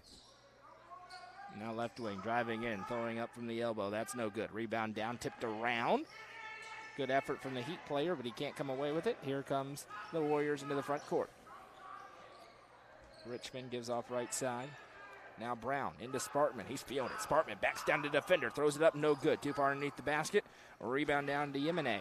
Yemene Bounces over right side. Grabbed by Willis. Willis back out to the top of the key. They flip it left side. Driving in Cosby. Fires a nice pass into the low block. Shot put up, no good. Sparkman with the rebound. And now ahead, here come the Warriors. Young, he gives off right side for Jordan Brown. Brown back to the top of the key. They swing it around Tucker Pinion. Pinion floats into Sparkman. Nice outlet pass. Open three is on the way. That one no good. Rebounded by Cosby again. Now he's got three different Warriors there. Throws up the shot. No. Rebound down. Now ahead to Sparkman, who ran the floor. It's knocked out of play, and it's going to go to the Heat. One of the great things about the player Michael Cosby that you couldn't see in the pregame, players will listen to music when you come out, maybe an hour before the game, maybe at halftime of the girls' game before. He had AirPods in during layup lines. Love it. And playing music of his own. I'm serious. I love the way this kid plays basketball. I know we're joking around a lot tonight, but not when it comes to the kids. He's got a good head on his shoulders, and he's playing. He's just playing, and the game's not going your way, but you're playing a game, man. Yeah. You got to have fun with it, and he's having fun with it. I love it. Left side pass goes to Young. We're having fun with it. We always have fun with it. Listen, the game is what it is. We got to enjoy ourselves a little bit, as do the kids. The shots put up and good for Young. And I'll be honest, Tennessee Heat have carried themselves well. You know, they've come here. Yeah, they haven't gotten down. They haven't gotten upset. They're still haven't played dirty. At all, as that three is up and good. Splashed home for Yemene. They've come here and they've represented themselves in their program well. It's a really good program. Listen, they're legit 8-man football. They play some 11-man football games. They've tested some Upper Cumberland teams in 11-man football. That varsity team very, very good, and they've got a girls team that's kind of on the rise as well. They're just getting that program started, so cool to see. And I mentioned to somebody who played a little bit in the homeschool program growing up that would also go into public schools and beat them up a little bit as the three's up. That's no good. Cool to see that here in Middle Tennessee. Probably a pretty good feeling. Oh, it was the best. Nobody took you seriously until you roll undefeated. As the shot's no good, rebound tipped out of play. It'll stay with the Heat. 2:45 to go. Remember 2 years ago when the Heat came in and beat Sparta. And I said they beat Livingston earlier this year. Before the game, I said, hey, they can play. And they said, no. I said, watch. And sure enough, they did. You're right. Varsity beat Livingston. They beat Upperman last year, didn't they? I think Upperman just won that game. It was close, though. Don't quote me on it. It's been a long week. Three ball on the way. That's no good. Rebound down. Sparkman with the putback. Good. Keaton Sparkman flirting with double digits here. He's got 8 points in the fourth quarter. 2:18 to play. Haven't had one stoppage yet either, which obviously a running clock. We are okay with that. Yeah. That pass disrupted. And they give over. Cosby thinks about the three instead. Reverse pass over to Yemene. Yemene. Nice feed inside for the easy two. Shot put up and good. Nice tic-tac-toe passing there for the Heat. That one finished by Xavier Bergman. Now on the other end, driving in Pinion. Tucker Pinion throws it up with the right hand, in and out, no good. A rebound down to the Heat. 1:45 and counting to go.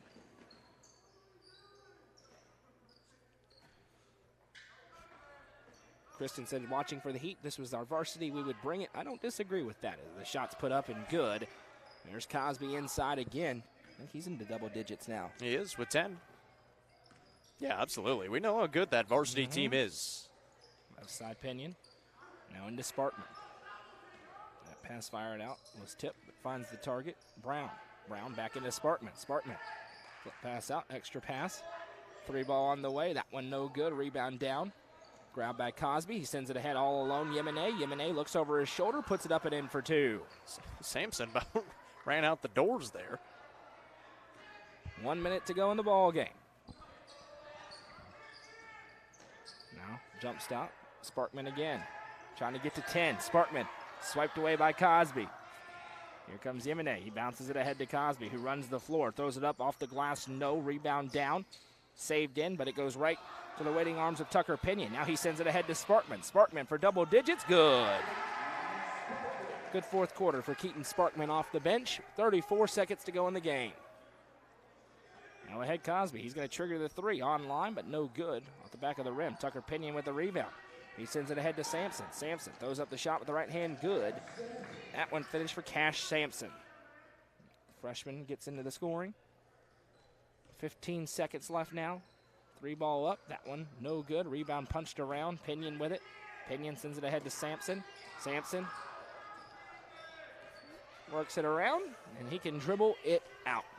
It's going to be a steal for the Heat, but it's all for naught. Final score, Sparta 86, the Heat 33. And we'll get to the Nelson Trophy and screen printing player of the game here for the White County Warriors. Jacob Vincent, I'm putting you on the spot now. Keaton Sparkman, double figures, 10 points there in the fourth quarter. He is your Nelson Trophy and screen printing player of the game. Absolutely. There you go, as the Frank's Christmas Shootout is in the books. Once again, thank you very much to Hall Sports and Outdoors and Hall Family Pharmacy for being the presenting sponsors. Check out their Christmas sale tomorrow. You're not going to regret it. Maybe you're done Christmas shopping. Go get yourself something as well. They're in Jamestown and in Clark Range. Super easy to get to no matter where you are in the Upper Cumberland. Very accessible there. Don't think it's too far out of the way. It is not. Thanks again for joining us during all the coverage of the Frank's Christmas Shootout here on the Frontier Chevy UCR Media Network. Stay tuned to our Facebook page tomorrow. A couple of things up in the air, but as soon as we know where we'll be broadcasting, we will let you know. We know we will have Pickett County playing in down in Tullahoma tomorrow. 12:15. 12:15 start time, and that will be on the main UCR Facebook page. Playing Stewart's without Creek. a doubt. Interesting. Yeah. Interesting game nonetheless. There's Casey and Rusty. We'll have all the action. Keep your eyes on UpperCumberlandReporter.com. More coverage to come here from Sparta and the Frank's Christmas Shootout. York sweeps it. The boys and the girls both win this tournament. The boys in a round-robin format. The girls with a victory tonight over White County. Thank you so much for spending part of your week here with us. If this is the last time you tune in, you should tune in tomorrow. But if you don't, we wish you all a Merry Christmas and hope you enjoy the holiday. I'm Noah McKay for Jacob Vincent to my left, Desiree Phipps to my right.